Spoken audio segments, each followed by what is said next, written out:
So what do you guys think? These teams looking sharp? Who's ready for some action?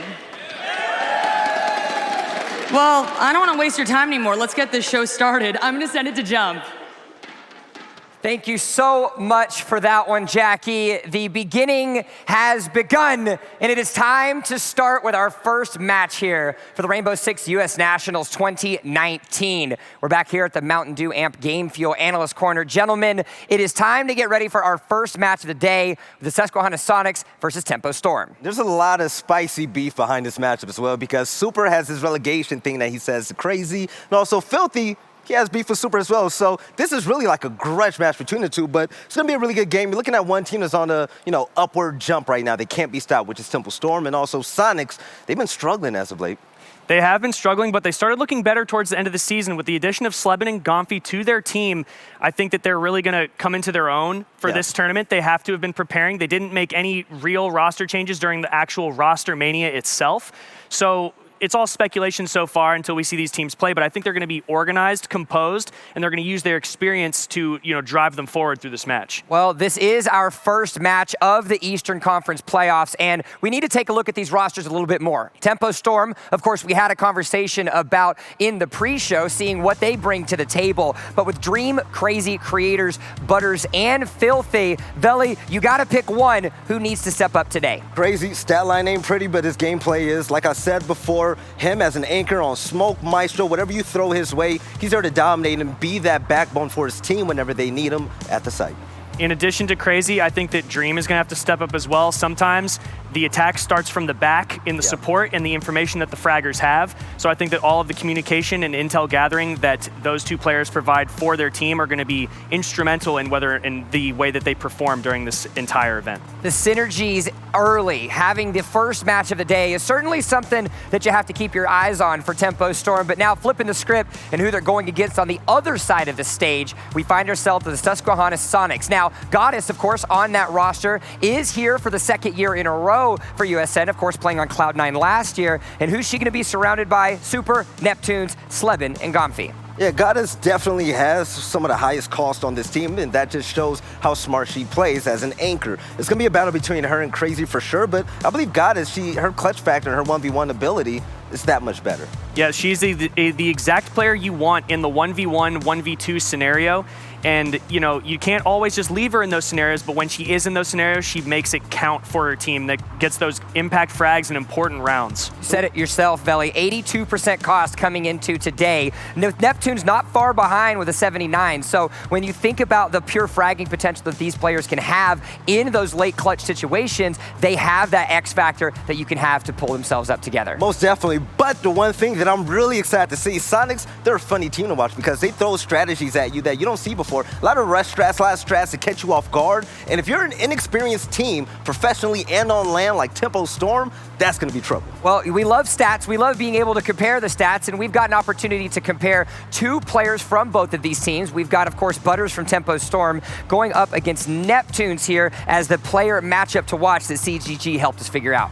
I think that Neptunes is a vastly underrated player in the grand scope of North American Pro League. He always performs well, but seems to just be pushed to the side a little bit. Obviously, you can see here with his KD ratio, he is at plus 29, which is much higher than what we're seeing out of Butters. But Butters does have more openings, so that's telling about the style of play that each of these players bring to their team. Butters actually goes in and gets those entries, and then Neptunes picks up kills after the entry and the opportunities that are presented to him from his team. And we usually see Neptunes alone roaming. You saw one of his most picked operators was Jaeger. He's able to get a 2K, a 3K whenever you need it. But Butters on entry is scary. He runs in with his team, and he's a team player. He's so methodical to make sure he gets that first kill. Rather it's an easy pick by cornering an opponent or throwing a frag grenade to get an easy kill, he does it all. One thing I want to say about Butters is that he plays for his team. He doesn't play for himself. Right. And that's something to be commended and noted.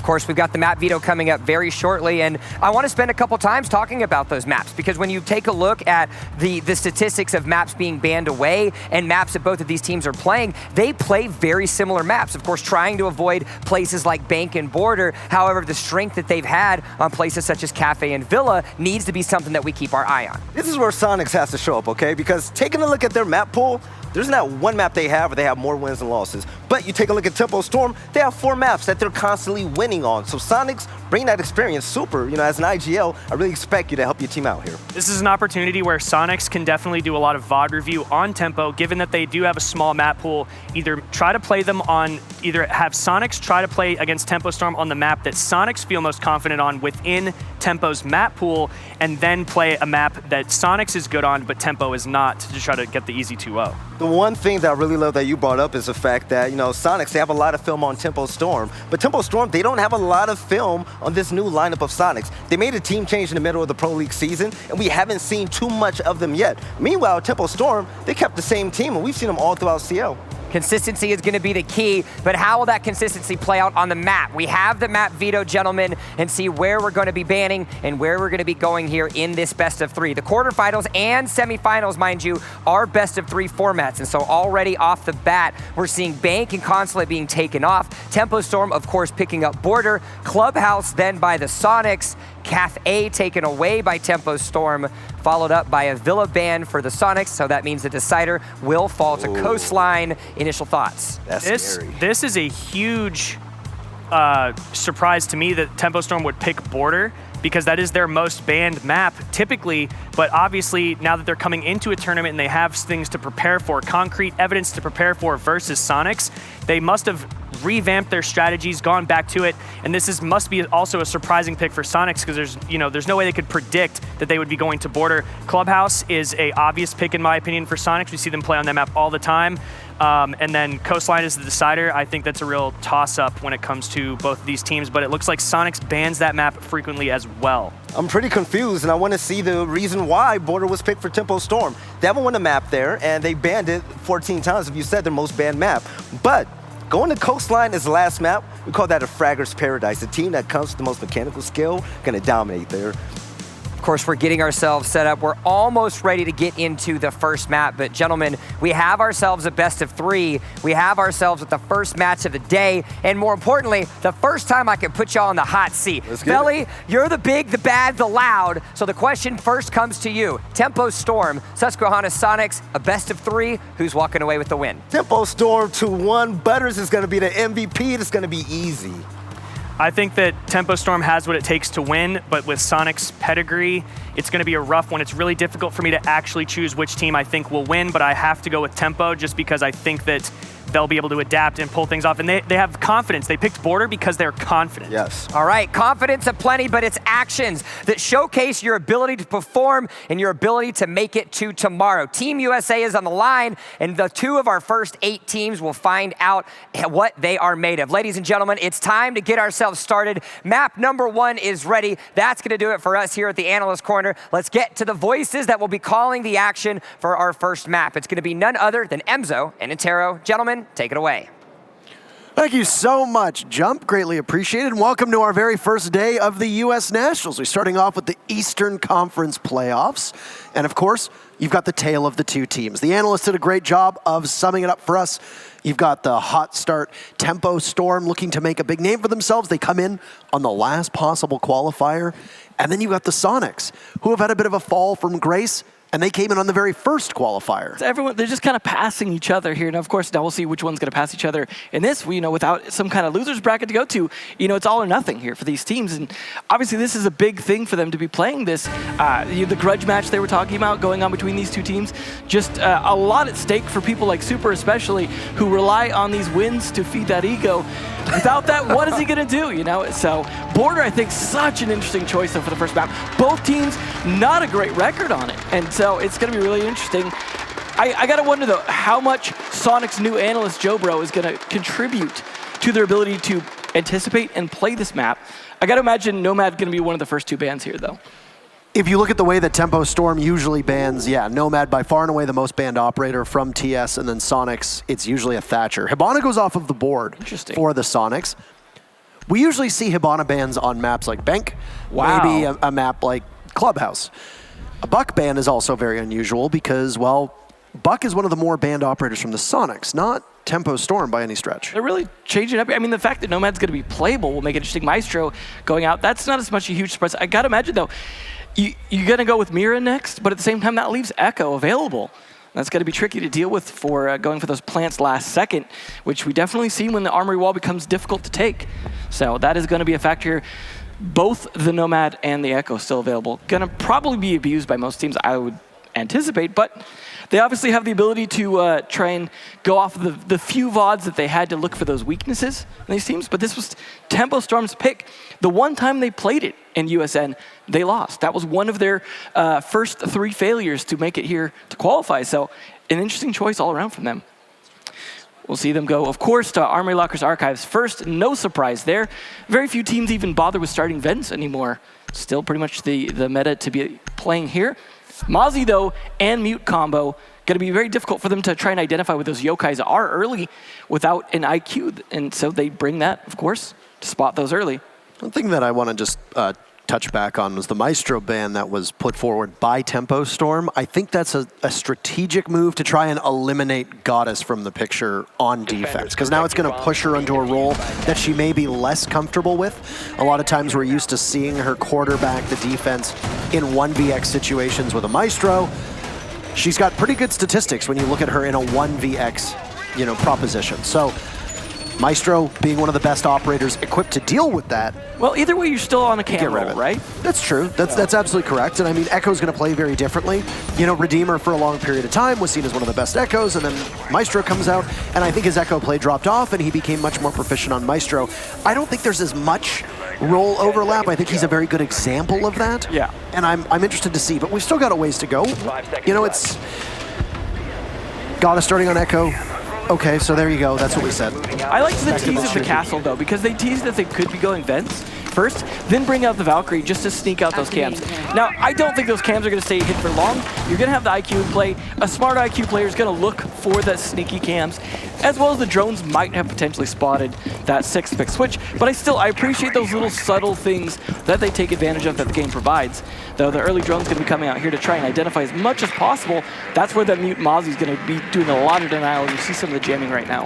I feel like we don't see a lot of the Mute Mozzie combo on Border, though. It's more reserved for maps that are usually relying on dropping from hatches, narrow doorways, etc. If Oregon was in the map pool, I think that would be a great map for them. Yeah. Cafe tends to be the most prolific that we see. We do see it from time to time on Bank as well, even though it can be a larger map as well. So Border will be interesting to watch how it unfolds. The big thing for me in this matchup is going to be how have Sonics done now they've had more time to get Gomfi and Sleben at high-level play? Yeah. Because they had issues getting visas, they had issues actually competing.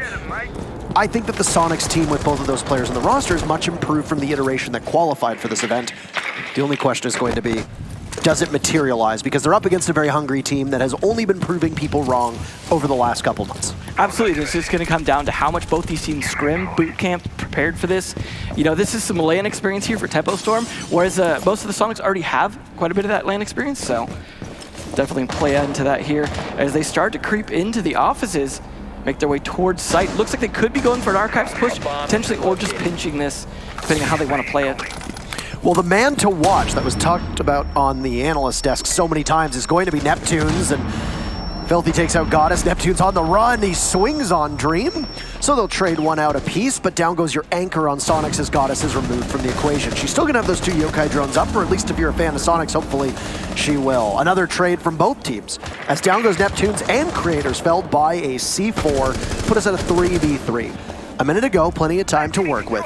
But Tempo Storm are very close to being able to approach the site, and down goes Super as well. So it's full control for Tempo. They'll try to swing on in through Fountain, and Gomfi will capture Filthy, catching him looking. Butters twisting and turning inside Archives. He loses his heads-up fight to Sleben. And Crazy, the man that Veli was hyping up so much, is in a 1v2. Very low HP for both Gomfi and Sleben. Definitely winnable for an IQ at full HP. 30 seconds to go and miles away from the diffuser. This will be tough. Trying to provoke a fight with Sleben. He sees one, takes him down, gets swung on from the other side. Crazy knows he's playing behind the bomb chassis, and Crazy will win at the clutch. Beautiful play and vindication for Veli.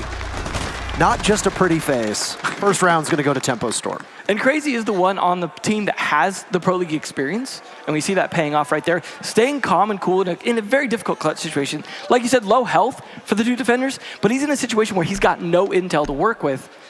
I mean, that was definitely a difficult round for Tempo Storm to clutch, especially because of losing the Thermite early like they did. But some great entry, managing to get 2 picks relatively early. That was definitely the play. The problem I saw, though, from Tempo Storm was lack of droning to be able to identify where some of the weaknesses were on that attack. Getting that C4 kill, for example, from Super, that shouldn't have been allowed to happen, and that really put a lot of pressure on players like Crazy and Filthy to be able to try and clean that up. But I think also Soniqs overexposing themselves in a couple of those plays kind of threw some heads their way, and that was really Sonic's round to lose. See, it looks very easy at first blush to be able to take control of Fountain, but the way that it had been set up from the Soniqs with the rotate towards 90, and then possibly having somebody play atop of metal, somebody in monitors, etc., it makes it challenging for you to swing into Fountain without worrying about further retribution, be it from the actual bomb site itself that's right next to you, be it from the rotate hole. And there was excellent drone denial that was going on. We touched on the Mute and Mozzie combo, which comes up quite often. You might hear it said and uttered a number of times over the next, 3 matches after this one, and including this one, at least for the remainder of the defense of the Soniqs, as for the second round in a row, they're running that Mute and Mozzie combo. Same side as well. So you're starved for information if you're Tempo Storm, and taking control of Fountain is so important because once you do that, you basically can begin to push it towards archives. Now, Goddess went down early, and I don't know exactly if she peaked unnecessarily. We didn't see it from our exact perspective, but it was bad timing. And Soniqs could have still relayed on that information, be it the drones that were captured by Mozzie, the Valk cams or the Yokai cams, which didn't allow Tempo Storm to just bull rush in the way they wanted to because they knew that they were at a disadvantage. Yeah, I mean, it's definitely, they're going to know the setup a bit more this round, and I think that will play. You did see at least them go for the grenade bounce around the corner on Fountain, but their lack of knowledge about the rotate out into the hallway to top metal, that was something they definitely should be able to exploit this round. If they take CCTV, they should be able to play into that a little bit better, and they look like they could actually be going for an armory wall side attack this time, assuming that Creators doesn't get picked off early, being the only hard breacher as Hibana was banned, and they're not going to run Maverick for that, so it is a lot on him. And of course, he is also a diffuse carrier, typical to see the Thermite do that. He is going to get 1 extra thermic charge off here. That's going from the CCTV to that rotate we were just talking about. And then 1 on the wall here. Doing a good job, Thatcher, of course, assisting with that. But Tempo Storm off to a good start in the first minute and a half. Creators has used both of those exothermic charges to open everything up against the Soniqs. And one of the things that was working so well for the Soniqs, which was this not so unconventional setup on defense, is now taken away from them. But hey, you've got full site control. You're going to need a retake from the Soniqs. They lose 2 bodies. Slebin fights back. Another gets downed as Filthy is dropped to the ground. So it's a glorified 3v3. You'll have to get Dream to do some covering work. He'll get 1. Snaps onto Neptune's. Crazy finds Slebin. And Comfy down below takes 1 out on his own. But it's almost a hopeless situation. Too many targets. He's got the MPX in hands. He finds 1. Looks for the second. Can Comfy pull this one off? He's got 3 on the board. Just needs 1 more, but no. The clock strikes midnight on his beautiful retake, and it's another for Tempo Storm. 2 in a row after a swift entry into the site. That was just the model of efficiency. Creators getting his 2 walls open. As soon as he did, that was just unleash the dogs at that point, storming on into the lockers the way they did, just taking advantage. It seemed like Soniqs weren't prepared for that soon of an attack. They were almost expecting, okay, now they've got the walls open, they're going to drone, they're going to work on their positioning, they're going to try and figure out where we are and make their plays later in the round. The fact that they just went in swinging, also the pick through the soft wall into the archives, plays like that from Dream, just covering his teammate, that was, I mean, Soniqs couldn't really fight that at all. They did not seem to have their aim down yet. They weren't prepared for such a swift attack. And if Tempo Storm, aptly named as a team after that round, could keep that up, Soniqs are going to have to really start to maybe play a little more aggressive, play for some more surprise. 3 big kills for Comfy, give him some stat padding, but ultimately low impact as they didn't do much to sway or change the outcome of the round. A tough position for him to be in because you know with the Valkyrie playing downstairs, what's your sole goal? Plant denial. Yeah. You got a C4 in hand, you're going to be playing down below. You rely on the 4 teammates that you have up top. For crying out loud. You got a Mute up there, you've got 2 Yokais up there, you've likely got a Valk cam up there somewhere. 3 C4s at minimum because you've got the Mute, the Mozzie, and the Valkyrie. That is correct. So if you're Comfy, that is a total collapse of the rest of your team. The system that the Sonics were running on that particular defense crumbled. And that's when Gomfi gets recalled to the site, because his role is not to retake. He's the plant denial, while he relies on the rest of his team to halt the push as it happens. I don't know if it was miscommunication on the Sonics' end, or if they simply conceded Armory and said, we'll fight back, we'll put the C4s down below, and then we'll just fight from inside Archives. It didn't work out either way. I don't know what the particular reasoning was behind it, but it was a valiant effort from Gomfi, just a little too short. So now, what do we see? Well, it's a Workshop Ventilations defense, but you've got some presence inside of Customs here, and it's going to be all on the shoulders of Neptunes to do the information gathering and then relay it. Yeah, it's definitely going to be a bit different this round because they don't have the Valkyrie cams. They don't have the Mozzie to do the extra drone denial. They're going to be counting a lot on Neptunes playing that pulse to call things up, but they also have the goo mines of the Legion. Gomfi there with a nice open. That's going to take down the Zofia early, a very utility-heavy operator they might need later in this round. But hey, Neptune's finding that C4. Now that, of course, is the pulse without the C4, and probably just one left on Super, but that's the one that counts there. Now down to a 2v4 Sonics. Definitely reversing things on a much better site for them here. Good cast on that door as well, denying their entry in, forcing Sledge to open things up. Now they're ready for him to storm on in through that metal detector. And you also have the Thermite left as well. Will open up anything that may do. A little trouble with the rotate hole. And a lot of damage to Dream, but just not enough to finish him off. He also still has 2 grenades in pocket. He shrugs off that C4, and I don't think Tempo Storm was expecting to deal with this kind of hold. Narrowly taking the exothermic charge down with an impact, and then Creator's not able to follow up. Almost saw the feet there for a second. Frag grenade's getting primed and ready, and it'll go down, and you get to see it firsthand. Goddess was a dead woman walking on that one. Still, a minute to go for Tempo Storm. They'll trail the Sonics. You see a 4v2 that still sets up favoring the defenders right now. Tempo Storm have had some difficulties being able to crack this defense, and it's not exactly the most conventional Workshop Ventilation defense that we've seen, of course, with heavy investment over in Jail and then as well in Customs. Gomfi was able to repel the push that was going onto the Armory wall. And he stayed there, he drew in 2, took Butters down, and then the C4 baited out the other aggressor from Tempo Storm.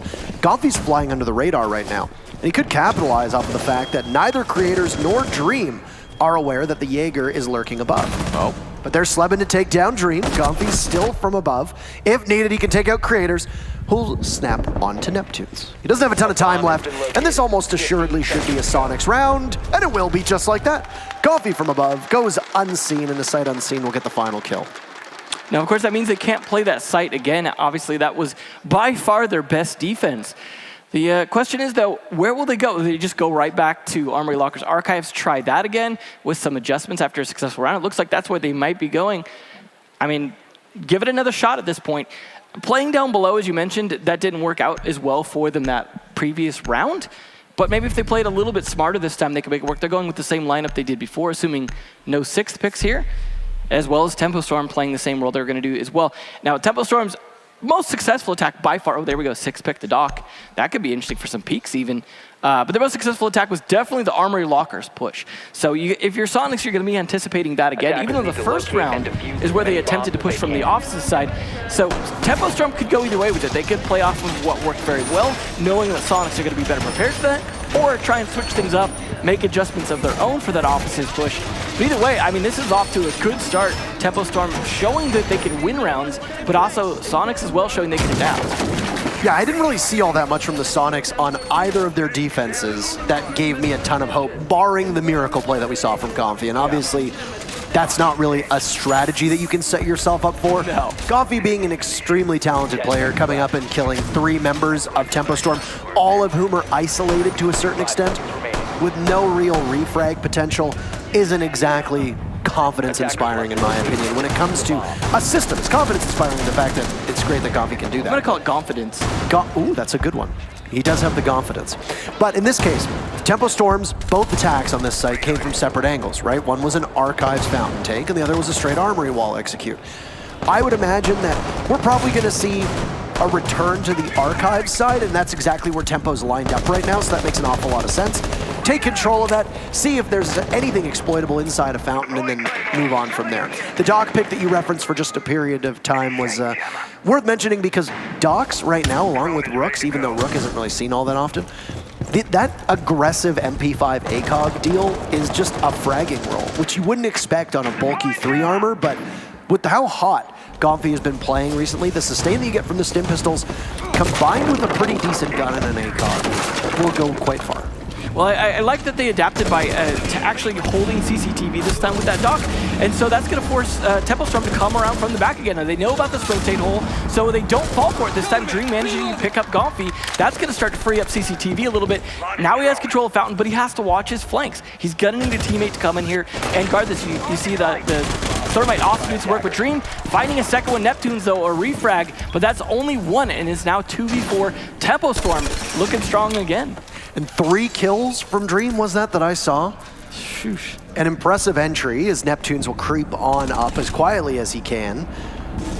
Survey the wall inside of offices. He knows it's open. Oh, he fights 2! They have no idea he's there. That's 3 for Neptunes. Down goes Dream. Filthy falls as well.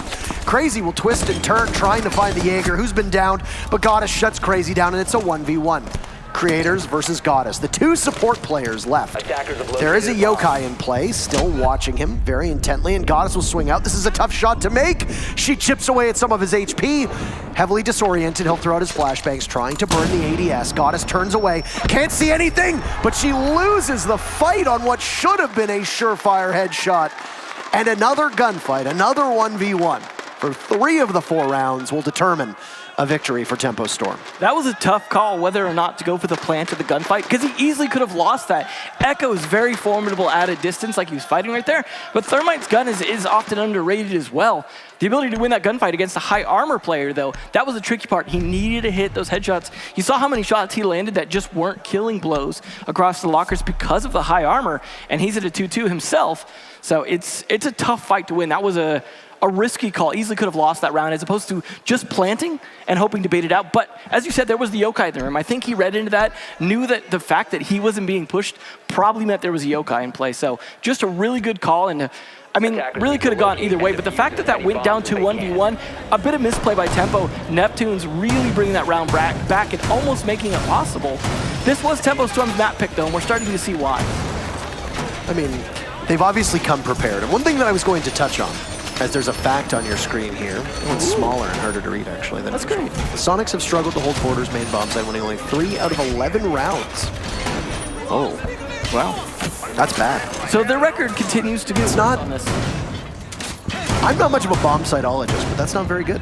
No, definitely not good. One of those facts that reinforces what we're already seeing, which is maybe they need a good third site, like customs, so they don't get stuck repeating this over and over. Because Vents they did fine, but they can't repeat that this round or the previous round. They need a good third. I just feel like Border's one of the few maps where your first 2 sites are quite strong and your 3rd and 4th options are not great. You know, there aren't many of those maps left in the map pool, and I think that's been a compliment that you can pay towards the dev team, actually, with the way that they've been changing a lot of these maps around. They've been removing helping a lot. Oregon was another one of those maps where it had 2 good sites, and that was about it. Yeah. And now it's been removed and got replaced by Cafe, which I think you can argue has 3 good sites, Clubhouse 3 as well. So Tempo Storm will meet their demise. That's a double kill. Well, Doc, fortunately down, couldn't get himself back up there. It's ironic the 2 operators that can stand themselves back up fighting, but the fact that they're actually taking control of CCTV this time is good because they realized Sonics wanted to play that last time, so they're actually fighting it, switching up back and forth between wall attacks and office attacks, back and forth for Tempo Storm, showing they can succeed with both. They have to get Neptunes out here. You saw how much of a problem it was last time. A Jaeger inside CCTV, always difficult, but there we go. A nice play from below by Butters, gonna continue to soften up the site, but the fact that they've lost 2, including their hard breacher, is gonna force Filthy to push on in, right into some bullets. Nice down for Super and a kill there as well. Not looking good for Butters to finish this off. He's got a little bit of stun utility, but that's it. I'm not sure what the call exactly was there from Tempo Storm. If they thought that Armory was clear or not, it was the wrong call regardless. They rush right into the waiting arms of Super with a SMG-11. Butters now in a 1v3. Still half the round to go. It's been a very quick pace for both of these teams, and you'll see it on attack. The Sonics are known, at least in scrims from what we've heard, to be quite quick to the punch when it comes to their attacks. So Butters will have to do all this work himself. He's got both of the kills already for Tempo Storm, so an ace clutch, that's just another day at the office for most people, right? Encounters the camera at 90, waiting for somebody to push him. Those deployable shields act as mini mirror windows, and he knows that there's somebody behind it because he can see through the slats. Just trying to draw them out as best as he can. He has the stun utility, but it soars overhead, and he's going to lose the fight. That's an almost unwinnable situation. Actually, looks like he might have gotten a trade. He did, a trade on land. But there were still 2 members of the Sonics left, so they will at least answer back. Still a 3-2 lead for Tempo Storm, but with that, the very final defense for the Sonics will go downstairs to workshop ventilation. It was the only site up until that round that they had been successful on. Absolutely. Now, the thing is, though, now that they've shown their defense on it quite a bit, Tempo Storm can adjust for that, so you might not see a repeat of that. Given that how long it took them to win Archives, though, it's just they were able to slowly make those adaptations, being able to hold, for example, CCTV, get some picks from there, and push that back. But it's the Thermite dying early seems to be the problem on the rounds that they really struggle on. They really need to make sure that Creators doesn't get that picked off. He needs to be playing in safer spots. He needs to let the other players take those entries, people like Filthy, Butters, Dreams, even maybe Crazy, just start to push in and actually clear out areas before he comes up. And I think they'll have a much better round. Now this is a different site where you use the Thermite a little bit differently. It's not as important on attacking the site unless you want to come in through bathrooms, because you still can go into the B site without having to use any kind of breach. But at the same time, still, don't let him die early. He's the diffuse carrier as well. You don't want to have to rotate back around to pick that up or even drop it in a possibly compromising situation. So this is a Tempo Storm needing to adjust, figure things out a little bit. They have the sledge for the castle. They can deal with that as needed. A little bit earlier this time, they need to clear out that upstairs and fight from above. Now, the Buck was banned, but they still have the sledge to make those plays. So this is totally doable for Tempo Storm here. Again, they just need to make those adjustments, need to be prepared. I think they could do it, but like you said, this is the other bomb site that Sonics are successful on, and they're going to be going off a little bit of momentum off that last round win. So we'll see how fast they can take this here. Tempo Storm probably slow down a little bit. It's the same setup from the Sonics, right, on their defense. So they're going to be running the same operators, but this time around, Tempo is going to know how to take care of it, or at least have a better grasp of what to do with it. Because just saying, oh, they're going to take care of it, I think is simplifying exactly what's going to happen. So Tempo know that they need to wrestle control of the second floor first and foremost, as everybody does when you attack on border. It's a map that plays out very similarly no matter really which site you're going on, unless it's going to be that bathroom teller site down below, and then, well, getting control of office upstairs is usually a little bit trickier because that's one of the last steps before you push on in. Yeah, it's very essential though. You need vertical control to be able to push this properly. Neptune's trying to play against that here with the Pulse. He was fairly successful with it previously when he made that C4 kill the last time they played down here. He doesn't want to burn it too early, but he's going to get droned. Filthy's going to know he's playing there. He's going to try to play against it with the grenade. They're trying to push this here, but unfortunately, nothing really going on just yet, and leaving the wall soft, actually, so he can sledge through it. They must have marked it for a reason, because they scared off Neptune's playing in that position. This is a very tough spot for Dream, as bullets will whiz over his head. He knows that he has the safety and security of a wall that cannot be shot through, so barring an explosive, he'll be in okay shape for the time being. Exothermic charge going off, pretty standard, and then Dream and Butters will be there to greet anybody who pushes out from the Sonics. Butters will get the kill. Starting things off in the opening frag will come with about a minute left on the board. Will this fall in favor of the Sonics? You got your punch hole laying prone with Neptunes, watching very intently for somebody to aggress, but for the time being, nobody's taking the bait. He's getting marked to plenty, so he knows that there's going to be people around, or people nearby at least. Still just waiting. Tossing in some utility and dumping in as best as you can, as now Neptunes will need to move around the other way. He's very exposed from the back, and he'll chew away at the heels of the Thermite, but it's Creators there to take down Neptunes. Goddess eliminates Butters, so the UMP's doing some work. Sonic still with an advantage, and it will grow as a 4v2 goes onto the board, but Goddess playing off on the flank inside of Customs. She gets smoked by Crazy, shut down, and it's again Golfy, who's been heroic, but only one for him, as the 2 remaining members of Tempo Storm will survive. And a 4-2 scoreline as we swap sides. Tempo Storm onto defense, and Sonics will move on to attack. That was definitely a rough round for both teams. You saw the adaptations trying to happen last minute where they tried to get positioning on each other. Tempo Storm did a good job getting map control, but Soniqs also did a good job playing back as much as possible, just hiding in good positions. You saw the Pulse position. Pulse losing that fight, though, that was really disappointing to see. Neptunes was in a great spot. He had great timing to go, but the ump is so weak. He definitely did not hit enough shots in time to be able to make the kill. Just their positioning did not work out, but it was really the trades from Tempo Storm, keeping pace with every single kill that Soniqs was able to get, finally coming down to that position where Tempo Storm was able to get just the final kill from Dream. It was a tough, close one. But the fact that Tempo Storm were able to win on, the secondary site for Soniqs, the one that they'd won before, shows Tempo Storm are continuing to adapt. And I'm a little worried here for Soniqs being able to take this map. Now, of course, this is a best of 3, so they could obviously have this go the full 3 maps if Soniqs are able to win theirs as well. But looking like Tempo, probably going to take this one. We'll see how the attacks go here for Soniqs. Maybe they'll have a little bit, better idea what to do. They're going to be bringing out something a little different with the Jackal or the Ash.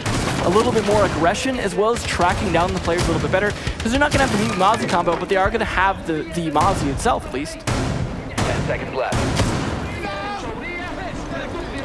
Well, we'll see how they're going to set this up. They are playing the Dock as well, but the Vigil roam should be really interesting combined with that Mozzie, I imagine, if Creators plays good positions.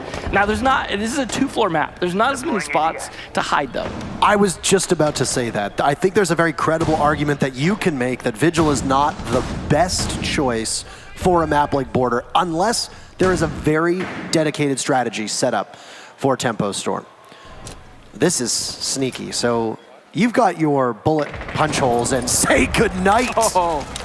I believe they call that a GNNT for the kids at home, and he didn't even see it coming. Dream lying prone, excellent drone work from Goddess, and even though they lose the drone to Sleben, it doesn't matter. That's a beautiful shot. Nice try. See you next round, Dream. He's going to be dreaming all right.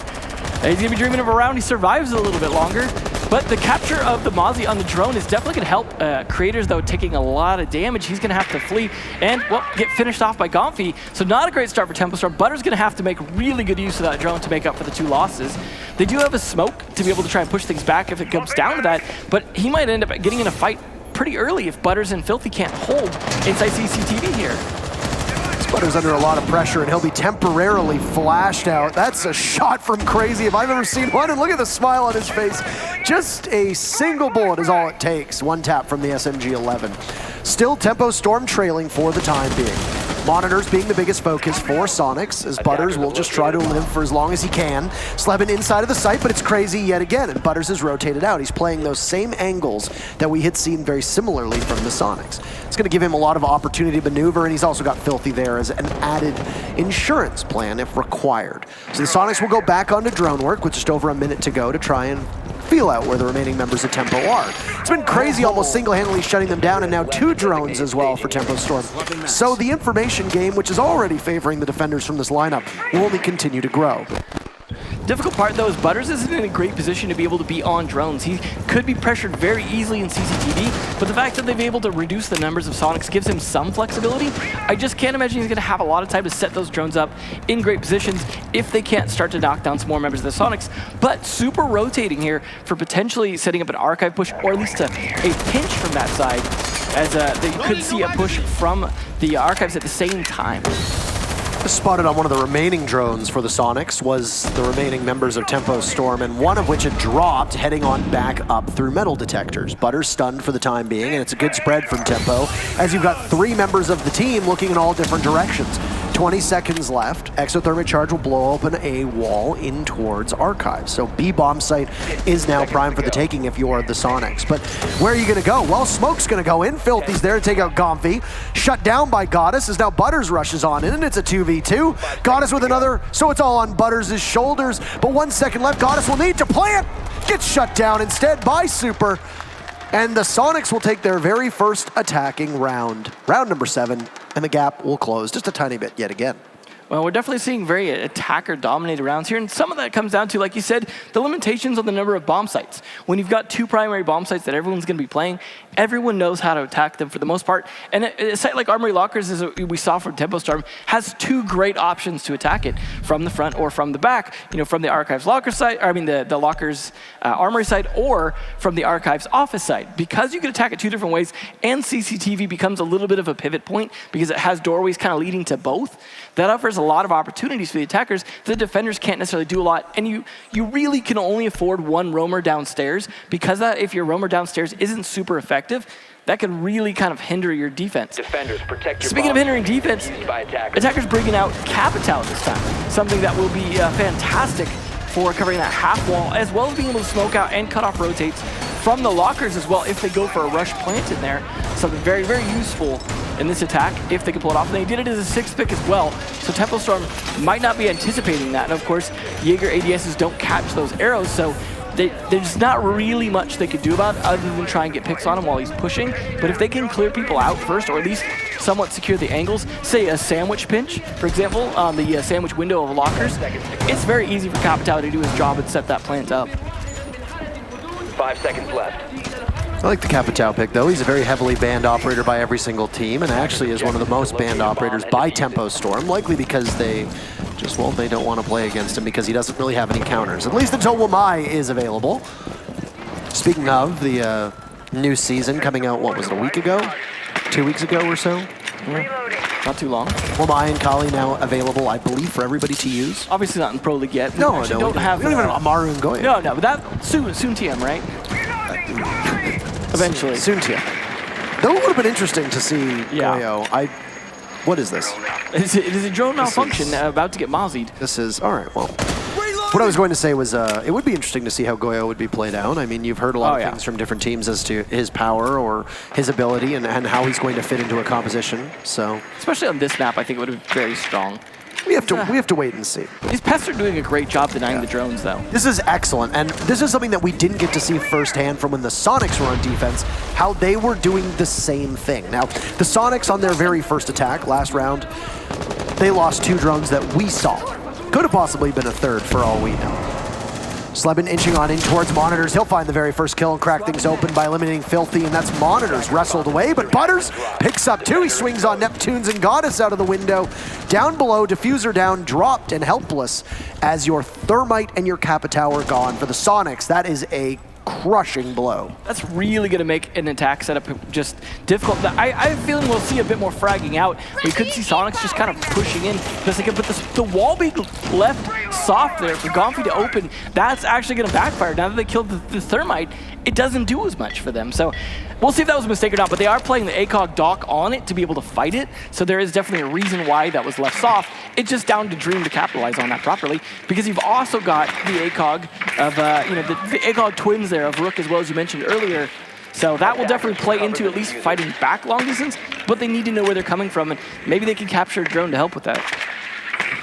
Soniqs have to go back to the drawing board, as I don't think they expected those 2 valuable pieces of utility to go off. And like you said, I know that they left the wall soft, but you got to imagine that that wasn't a mistake or a short, it was an oversight, rather, from Tempo Storm. So this is very deliberate. Super takes out Butters. I don't know if the Mozzie was aware of the Jackal's position, but I mean, if there's somebody who's going to track you, well, it's probably the Spanish operator. So Super will now head for the hills, as he's only got 30 seconds to join the execute for the rest of his team, and whether it'll be an armory take or not, we'll see. That's another, as it's Slebin taking down Crazy. Just waiting for the action to unfold. Super peeks on in, the smoke will go off, nothing for the ACOG, and Dream in a 1v2. The smoke cutting off his line of sight. He'll get flashed out. Second one will hit, and he'll wait. Completely blinded, he'll stim himself up. The Zofia will go down below. Slebin with minimal HP will guard over top of the diffuser inside of Fountain. Dream is flying blind here, so it's just going to be instinctive shots, but he'll give his position away. He's going to have to tussle, but turns his back, not assuming the Ash to be sitting in the corner. And we got ourselves a ball game. 4-4. Both teams tied up. Well, I got to wonder now. Are we going to see Tempo Storm repeat the exact same failures of the Soniqs in losing Archives 3 times before they can win it? I mean, at this point, they're going to do the exact same thing Soniqs did, which is finally go down to vents. this is definitely going to be a tough situation to be in because this is their map pick. They had advantage. They were doing so well at the beginning, but now they're falling to just a lot of these easy picks from Soniqs. They're just getting caught off guard. I mean, maybe some of that's due to, we were talking about how small this map is. That means lack of mobility, just lack of ability to rotate around to a lot of different positions to be able to get some kind of advantage. And we're seeing map control crumble quickly for both teams.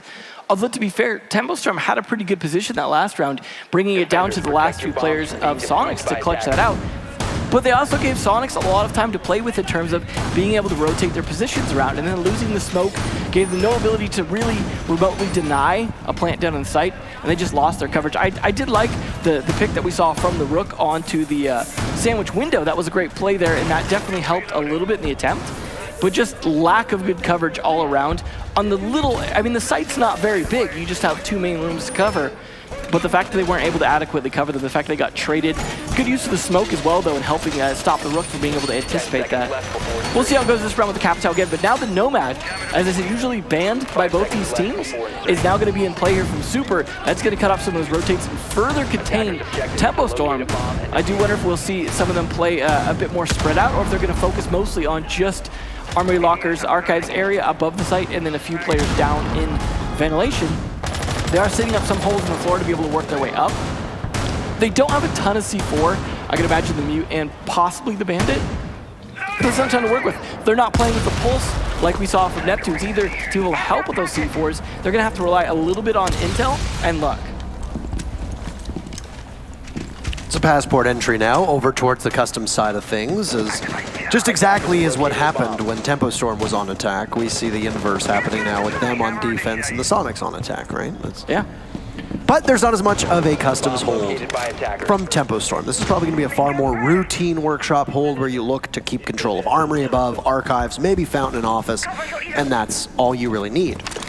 In fact, 4 members of TempoStorm are currently seated above. I don't know why they sent out that C4 instead of just shooting away at it with a shotgun, whether they wanted to give their position away, I'm not sure.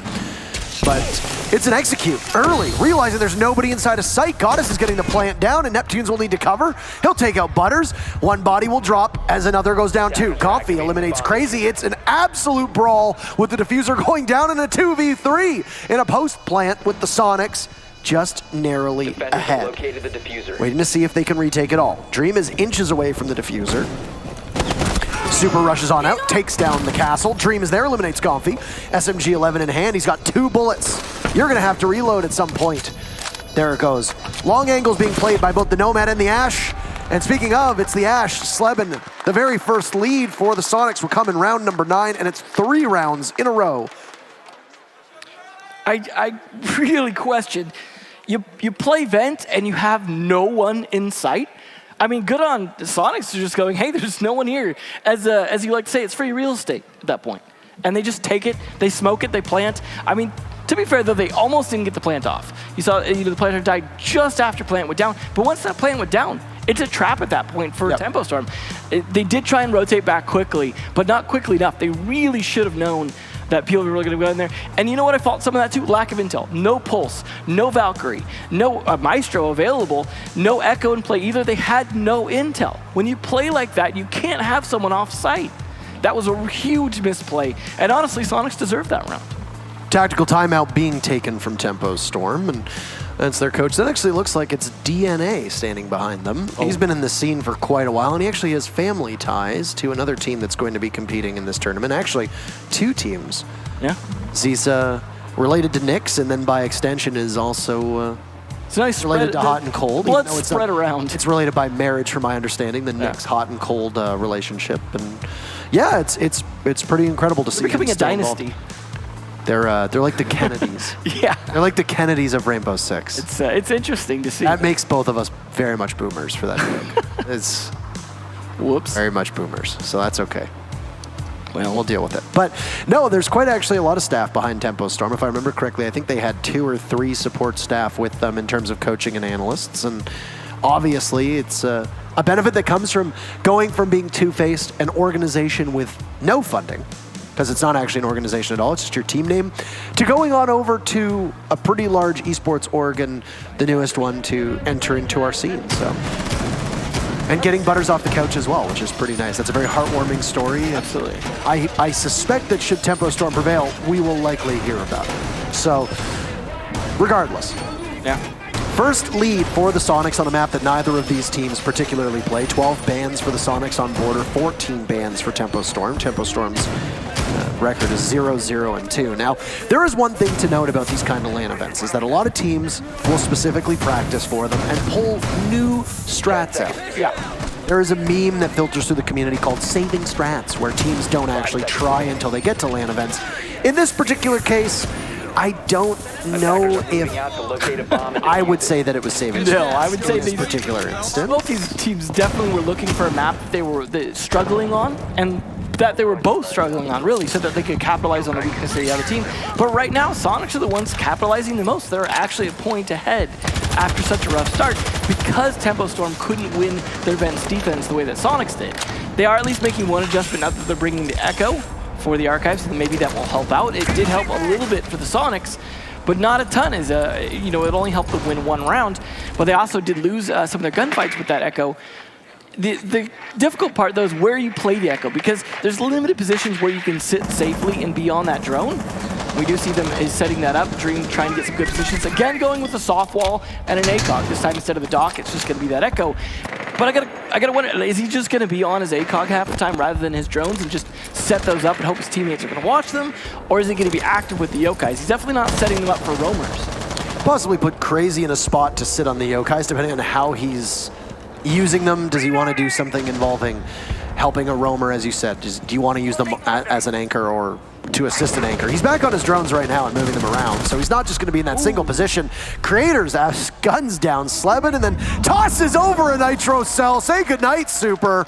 2 for Creators, playing in a very pivotal spot in order to try and wrestle this lead back from the Sonics. Playing inside of offices, he knows he's got control over towards monitors, and Coffee will be slowed down ever so slightly from one of those Yokais. Filthy punished by Neptunes and burned alive inside of security.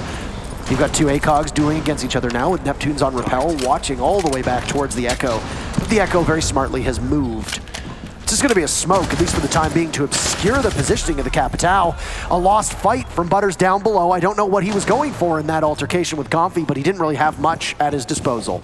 Back to a 3v3 with a minute left. If it wasn't for the play of Creators, well, this is a Sonics lopsided affair, or not a lopsided affair for the Sonics, rather. Lots of soft destruction inside of monitors. They still have some utility-heavy operators left on Sonics, though. I don't know if the entry point into the site is being stopped by these pests. We've seen a couple doors and windows that have them on them, but there's one pest unaccounted for that I've seen so far. Goddess holding a diffuser, nothing surprising there, as the Thermite will need to be the one to go in and follow through with the execute. She has Neptunes and Comfy with her. Stacking up over towards Armory Wall, as you can see the Tempo Storm have maneuvered their troops in order to anticipate an A-take. And it's going to be one toxic canister answered with a smoke from the Capitao instantly going off. Dream, if he still has some Yokais, will need to get them in proper place, but he's sitting so far back. There is a Yokai still up. Oh, Creators through the smoke, and Crazy with another as well. Creators, 4 kills on the round. Impressive play from the Bandit, and we're tied back up. Great read into the smoke play there. He knows the smoke's going out. If there's a smoke going out, there's 2 places they're going to be planting. Either right next to the wall where he has no angle anyways, or running across to the lockers. He read into it, missing the first shot, but honestly, the kill he got was the more important one. Dropping the diffuser in place, forcing them to possibly double back to get it, or just straight into gunfights. But yeah, a 4K for him that round. Going from the office's side, rotating all the way around to the other bomb site, picking up 2 more over there. That was definitely his round, and definitely some good highlights for him there. And you don't always expect that from a Bandit. While Bandit's a great operator and can definitely frag out, you don't necessarily expect a lot of 4Ks out of him, as oftentimes he's picked more for his utility than for his gun, but he still has a great one. He is going to 6-pick over to the castle from it this time, but they are going to have the Legion in play to help a little bit with some of that intel, cover some of the angles, and a mute to deny a little bit. And we're going to see the same operator lineup here coming out pretty much from Sonics, except for dropping the Nomad. I mean, they could still get plenty of utility out of Nomad, but the way that Tempo Storm just held on site and didn't move around a lot really denied it. Plus, the Nomad dying early last round, I could see why they'd want to go with the Thatcher instead. The one good thing for a team that is as inexperienced on LAN as Tempo Storm are is that both Creators and Dream are living up to their online billing as well. It's very commonplace to see a team that has extraordinary performance online come to LAN and get the shakes. A good example of that was the Owen joke that was used by Veli last year. Doodle was not particularly known for going quiet, and he comes on into USN and he doesn't perform particularly well, which is why Veli said he was playing with Owen 0-7, because he didn't drop a single kill in that map. So for Tempo Storm, they're hanging tough with the Sonics, and Dream and Creators are doing what they need to do. If either of them fall off, I think that's enough to give Sonics the advantage here. Yeah. I mean, we were expecting a lot out of Filthy being the heavy fragger of the team, but it's really been, some of those support flex players that have been actually really flexing their muscle the most.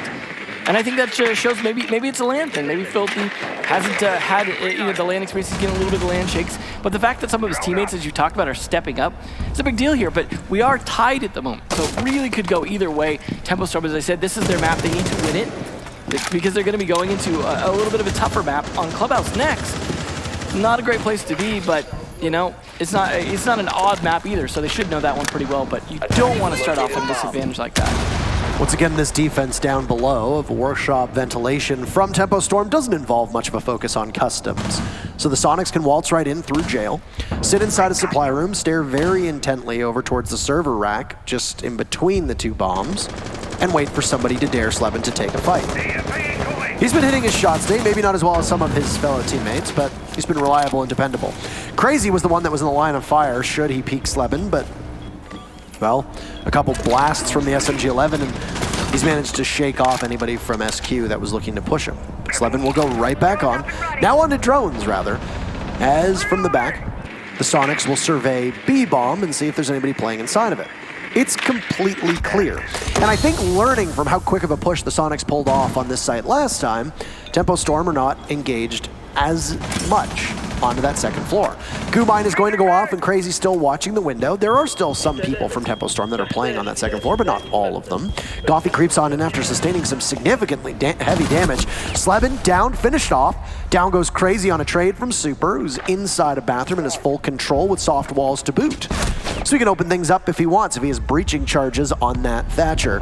The Legion of Filthy twists and turns, cannot hit any targets outside, and the Sonics are split apart. Dream takes out Goddess, and Tempo Storm will now need to answer back to the push that's happening from the Sonics with 30 seconds to go. Gomphy's there, traded off again by Creators. Down goes Creators to Super. So all of the dominoes are falling. And match point is on the line here. Butters sees one. He gets pinged from the back. What a play from Butters, and he's fired up. Match point for Tempo Storm. That was definitely a much better round. You had Crazy playing downstairs this time, not leaving it open. He was watching both sides. He was near the B site. He managed to get a pick from there as well, just holding them off as long as possible.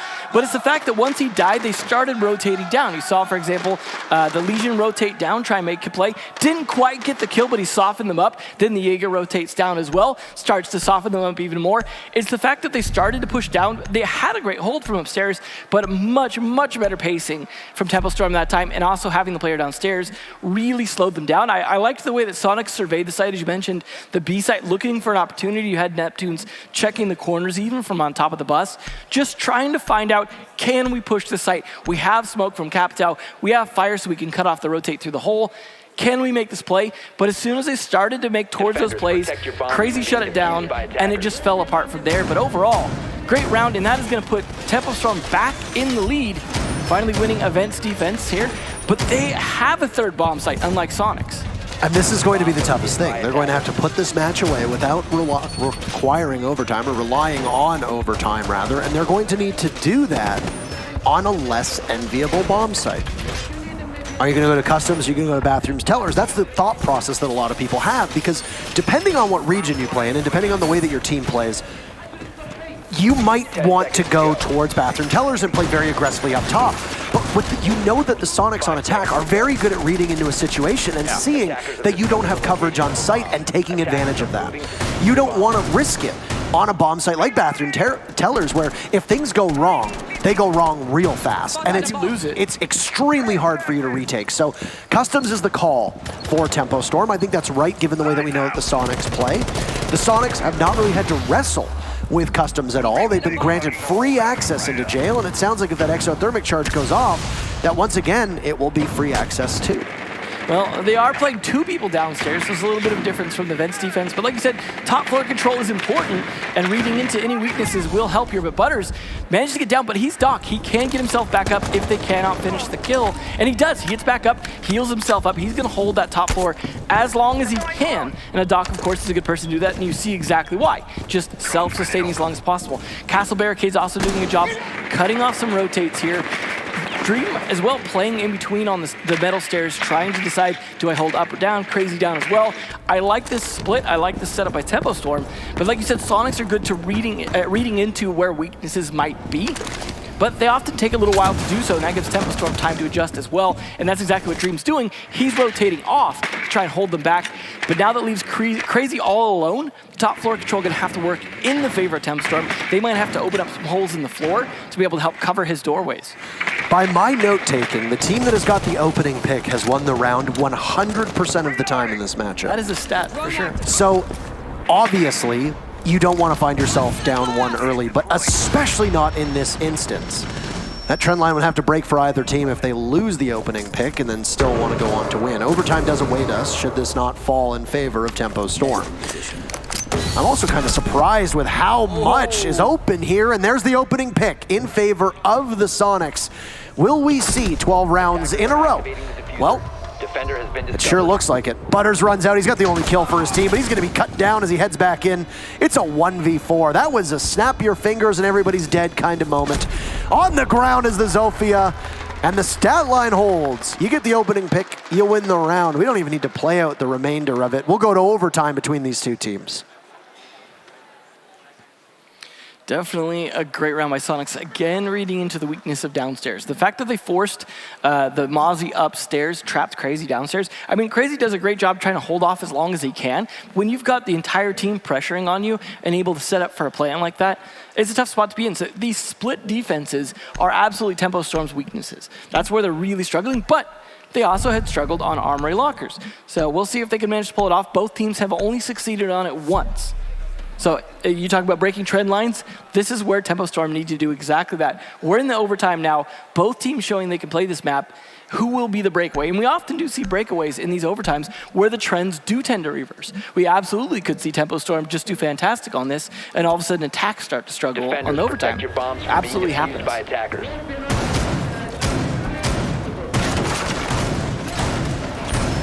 Different here. I was going to say, a very deep stat line with the only person so far that seems to be trailing the rest of his team being Filthy. Everybody else, I think, performing quite admirably and as expected. Very evenly matched these 2 teams are. Now, you wanted to talk about trend lines here in overtime, and I think it's important to focus on that, but Clubhouse is our next map. Yeah. We will play it no matter what. Coastline is the question mark, whether we'll need it. With how close the Sonics have been to Tempo Storm on this map, given the fact that Tempo Storm doesn't play this map very much, what's your gut shot on Clubhouse? I think we see all their maps. You think so? If Tempo Storm take this one. If Tempo Storm loses, I think there's a strong possibility that Sonics could run away with it. A nice stat there about the ACOGs. So yeah, definitely a lot of ACOG heavy defense here. In this round, it will only be the Echo. But definitely a lot of trying to play angles. Creators, though, is a god on that MP7. Smiles, leans over, fist bumps. Yeah, definitely a good start for Creators. Maybe another 4K for him. He's still playing that same position inside offices. A great position for them. I don't think they're going to set up for the C4 the same time. I think that was a pre-fire on the... It exactly was, because the body, the carcass of Gomfi is on the ground, which would lead me to believe that he was on rappel, probably shooting down the door, and you can see that a couple of the walls have been picked apart as well. So great shot from Creators, and something that you're going to expect from players at this level. Doesn't matter how new you are to Pro League, or to USN, or to Challenger League, or to Competitive League, or whichever national league you're playing in. When you're playing at this top competitive level, and you're playing up against these teams of this caliber, you're going to expect people to be able to hit those shots. Yeah. Creators is lined up for a possible second one now onto Slevin, whether the Ash can dance around it. This is definitely getting tense for these guys because they're just looking for opening picks here, and Soniqs are at the disadvantage of that. The Pestron's doing a little bit of work at denying that intel as well. And it's a showdown between those two players, right? You got to keep in mind that there's still, 7 more people on the map that are doing their job as required. Neptune's creeping up metal right now. I don't know if he gets spotted. No, but Crazy's there to have the back of his teammate. And down goes Slebin 2, and it's a landslide at the moment for Tempo Storm. The kill holes on the ground from Butters, silencing Super, and got us in a 1v5. Could we see a flawless round here? Yes, we will! Wow. Back to match point for Tempo Storm. They get it back just as quickly as they lost it. Like I said, the trend line switching. You don't expect a flawless round from the Archives defense after all the Archives defenses we saw so far, but it seems Tempo Storm have figured it out, and a lot of that is on the back of creators. He is doing a fantastic job on that bandit play, just seeming like the Soniqs just falling into line for him. But we'll see how the defenses go down here. Again, this was a good site for Soniqs. They did manage to win it 1 time out of the 2 times they played it. They definitely have the possibility to win it here. I really could see an 8-7 scoreline at the end of this because the back and forth is very real here. And with this overtime, both teams have seen all the defenses available, all the strats that they've been using so far. If nothing switches up, it's just down who can execute better or just anticipate the other players better. That game sense. Yeah. So we'll see.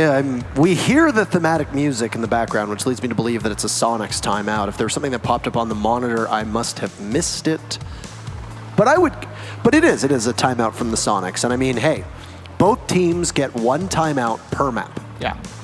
You know, you saw it get taken about, 7-8 rounds ago for Tempo Storm after they were almost in free fall with the 3 rounds in a row from the Soniqs, and then they marched back. Now the Soniqs need to take it, and I mean, there's not a moment too soon. There's only 1 more round left after this round you're about to play. You're kind of running out of runway at that point. It's a good test for their new coach to see whether or not he can kind of bring this back for them.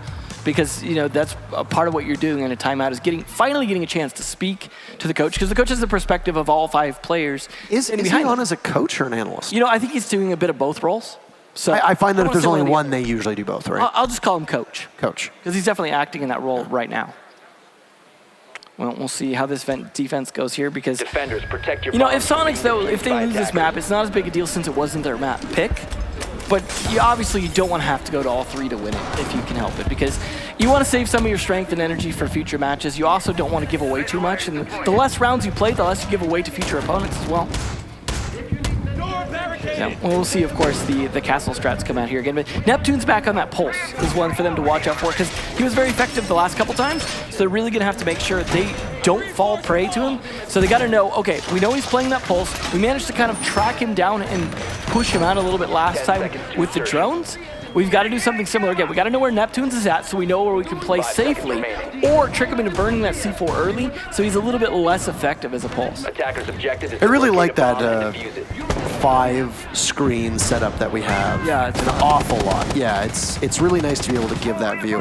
Casting on LAN is always such a treat because we have access to things that we don't have when we're online. So many more tools, whether they be picture-in-picture, whether they just be simply top-down, whether it be multi-view, all of it's great. So we've still got a nice long day of matches, and then 2 more days after that, so there'll be plenty of time for us to oogle over top of all the things that are added to it. So there the castle barricade goes, and Crazy springs on in through Passport. He knows that he's got 1 inside of the bathroom, but he's not able to line up the shots that are required, but that could have been very quick and very early for Soniqs to go down 1. And keep in mind, still with that 13th round, every single opening kill has been a victory in the sense because the team that has gotten it has won the actual round. So don't die early. That's all they need to say. Stop feeding, I think would be the correct thing to say. Dream under fire from a UMP. He hears the sounds of the gun, very distinct. He primes a grenade. As you can see, the cardiac sensor going. It'll bounce around the corner and say goodbye to Neptunes as we get a good look of the Toby eye tracker right now. First kill going out for Tempo Storm, but Super will answer back.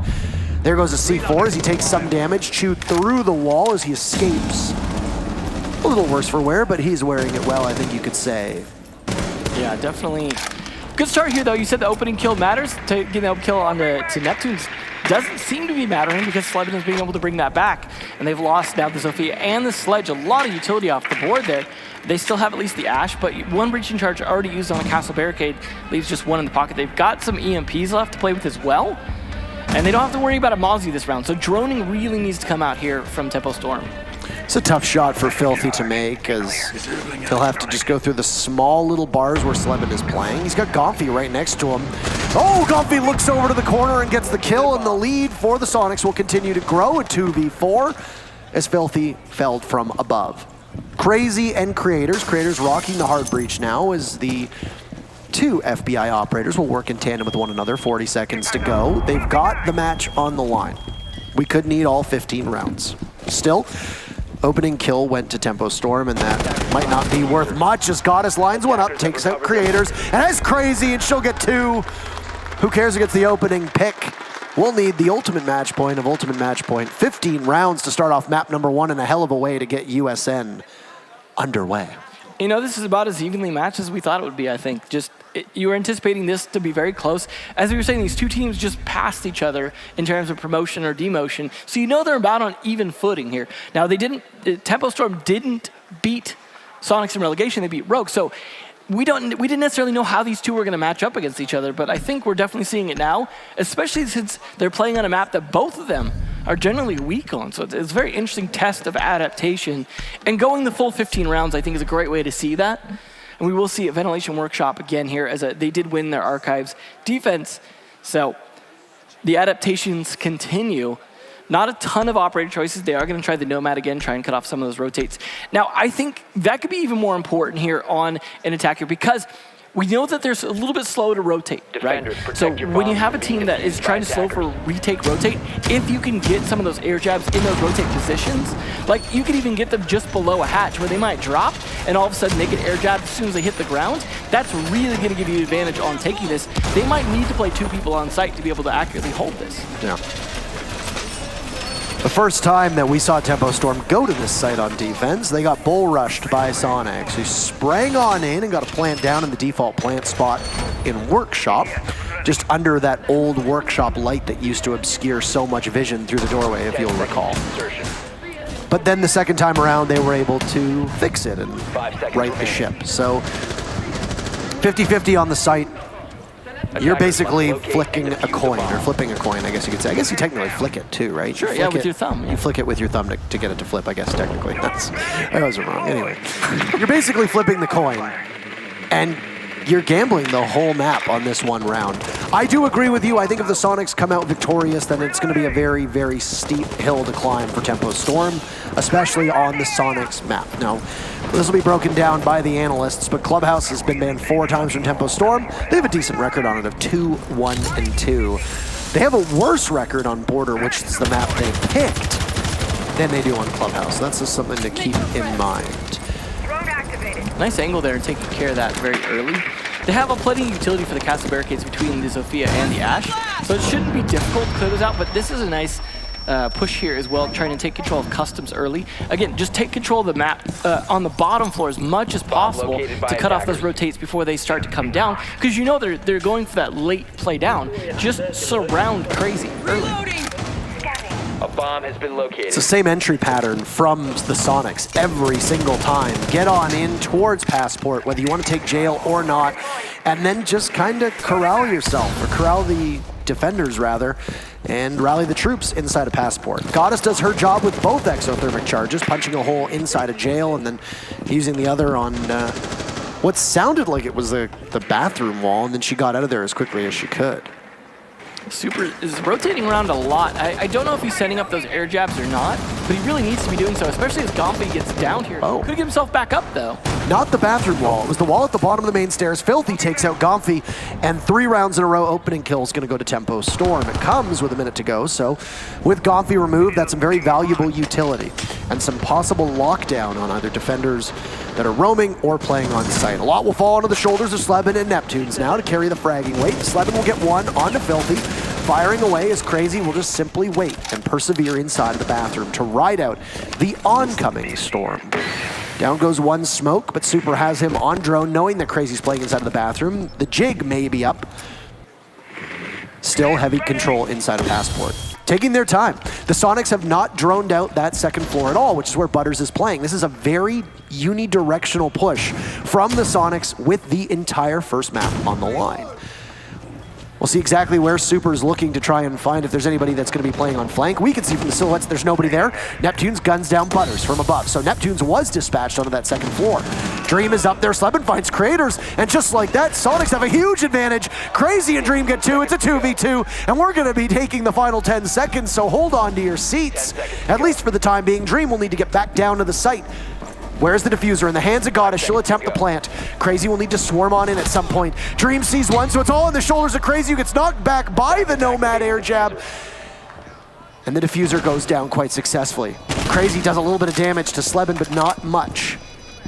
This is going to be tough. It sets up a pretty good storyline, but it takes all the way to round 15. And map 1, steal it away from them, why don't you? The Sonics will take it from Tempo Storm. Wow. Definitely great there. We're going to test the analyst, though, to break it down, but man, what a match. Absolutely. Take it away, Jump. At the end of the first half, Sonics only had found themselves with 2 rounds in a victory. At the end, they ended up pulling themselves back and winning down in overtime, and we were talking about this, saying if Tempo Storm was going to win, it wasn't going to be pretty. Well, it certainly wasn't pretty, and what seemed like a beginning for them ended up being their demise at the map that they had picked themselves. Welcome back to the Analyst Desk. We are here, of course, at the Mountain Dew Amp Game Fuel Analyst Corner. Of course, I've got the delightful Rams and Veli. Did you forget my name, man? No, I was trying to think of an adjective antithesis to delightful, but it didn't work. Gentlemen, the Sonics walk away with the win. Now, both of you predicted Tempo Storm to walk away with the victory here, but didn't really look like that to be the case. Well, you know what? That's all veteran experience and leadership. Hats off to Super. The way Sonics were able to adapt mid-game was fantastic. The operator usage was off the chain. But the thing with Tempo Storm, no intel ops. They weren't able to adapt. They were antsy. What was wrong to you? Yeah, there seemed to be a lot of miscommunication on the side of Tempo. It looked, and they didn't have a lot of intel operators to actually give them, the information they needed to adapt and rotate effectively. We saw a lot of good rotations from Sonics to change their pushes and everything. We saw like tons of clutch plays coming out from Tempo, but there were a couple of rounds that would have been way easier for them if their communication was more on point. And I think that was the big conversation of the first half specifically. When you think about the 4-2 lead that Tempo Storm was able to acquire, it was on the backs of Dream getting 2 3Ks in 2 of those 6 rounds, and it was that point. It's when you don't have the intel, you're forced to be put into a position where you have to frag. It worked, but after the adaptation of Sonics, it was shut down. You can't depend on those clutch wins all the time. Like, that can't happen. But the one thing that Sonics did, even though they were down 4-2 in the first half, you started to see a little change in their strategy. At first, when they played on defense, they were really passive. They stood in the site. They didn't have a lot of roamers except for Neptunes, but Neptunes was still arm's reach from Goddess and Gumpy. But once Sonics started playing aggressive, they started playing to win, that's when they started to overcome Tempo Storm. That's the kind of thing when you have question marks about teams in terms of like, how is this team going to play, and you don't know exactly what it is, the more experienced a team will just, let the first few rounds play out so they get an idea as to what they can expect every single round. And we saw them adapt and quickly pinpoint exactly the way that Tempo were attacking, and they just had an advantage from there, and they just used their experience to grind it out moving forward. There's so many things they have to clean up on the side of Tempo Storm. For one instance, when we saw Vincent Workshop, Tempo, they had 1 down low, 4 up top. They were supposed to win that round. No, they did win the round because Butters clutched it, but we saw how time started running out in the final 20 seconds. They all rushed downstairs. Why did they do that? They had all the verticality in the world. Yeah, they had all the vertical angles they needed to watch all the entryways into the site. No pressure was being applied on the eastern side of the map, if not like at all from Sonics at that point. So all of a sudden, the anchor dies in sight, and then instead of saying like, oh, like only one person needs to drop to replace me, all 3 of them dropped at the same time. We also saw and they ended up winning the round, like you said, but they would have had a much easier time just holding angles from above as opposed to taking the fights in sight. Of course, at the end of map number 1, it was Sonics that came away with the victory. We mentioned the inexperience of Tempo Storm, but they do have names that we are quite familiar with. Let's go ahead and actually take a little closer look at the members of Tempo Storm coming into the U.S. Nationals.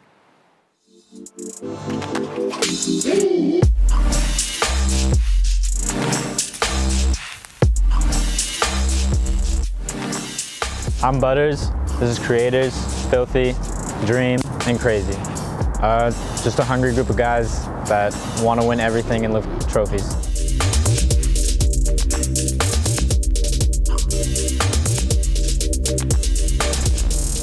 To be Team USA would mean a lot to us and just show that we're the best team in North America. Yeah, we are loving it in Vegas. Loving it.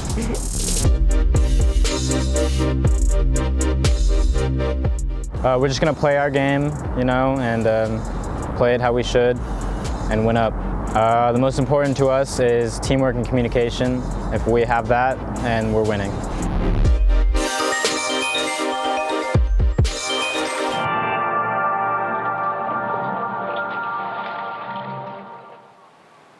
All right, they said it themselves. Teamwork and communication will allow them to continue to progress up the ladder. That is the potential Team USA title at the end of the weekend. And it's going to have to be that, especially here in map 2, because they did not have it. We went to their map first at Border. It wasn't going to be the case. Now, Soniqs have home field advantage over at Clubhouse. What needs to change for Tempo Storm? Veli, you get the first word. With Tempo, they say, hey, if we play our play style, we're going to win. That's such a cop-out answer. And they weren't able to play their own play style because Soniqs ran all over them.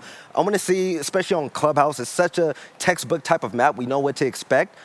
Don't stick to the norm. Be ready for the adaptation coming in from Soniqs. They need to just run more intel operators. Please. Because if they're not running enough intel, they're always going to have that question mark in their mind as to where they can rotate, what the attack is actually doing.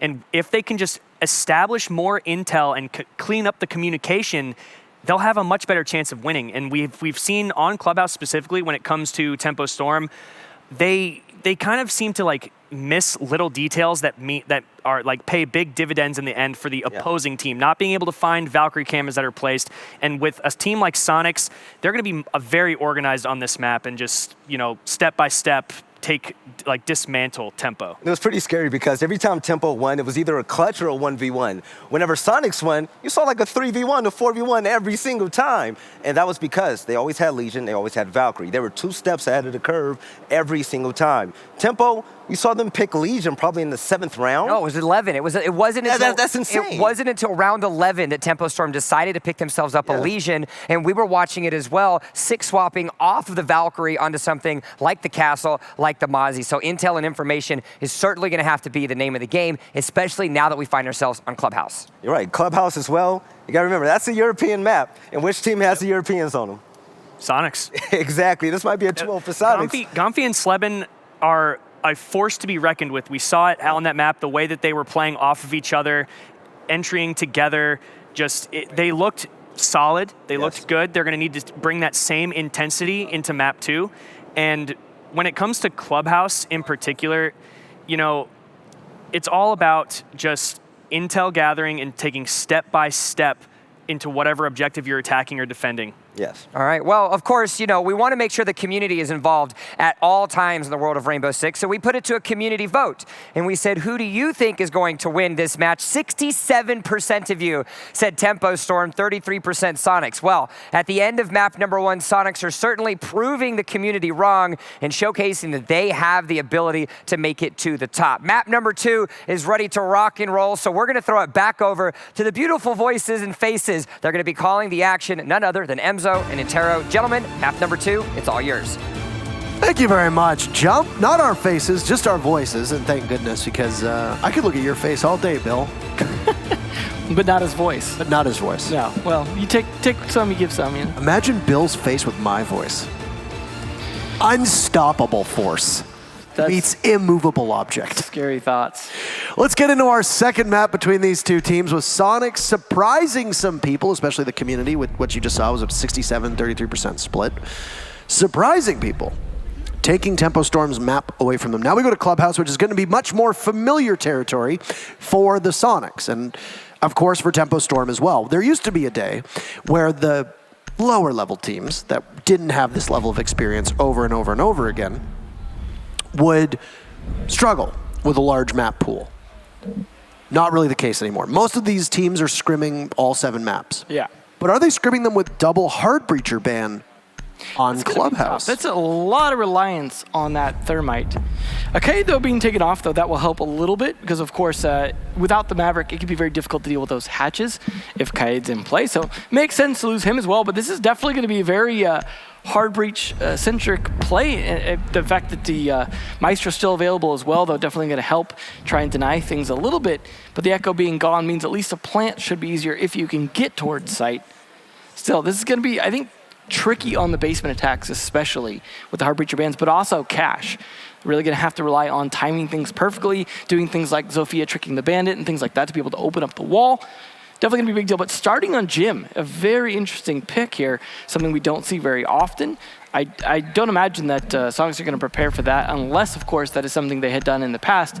But Tempo Storm hadn't necessarily shown a ton of Clubhouse during their 4 attempts at getting here. One of the times they played Clubhouse was one of their losses. Another one was the one that helped them get here. So they've definitely shown they've adjusted their Clubhouse over time and gotten better at it, but Soniqs are only going to have so much footage to work with.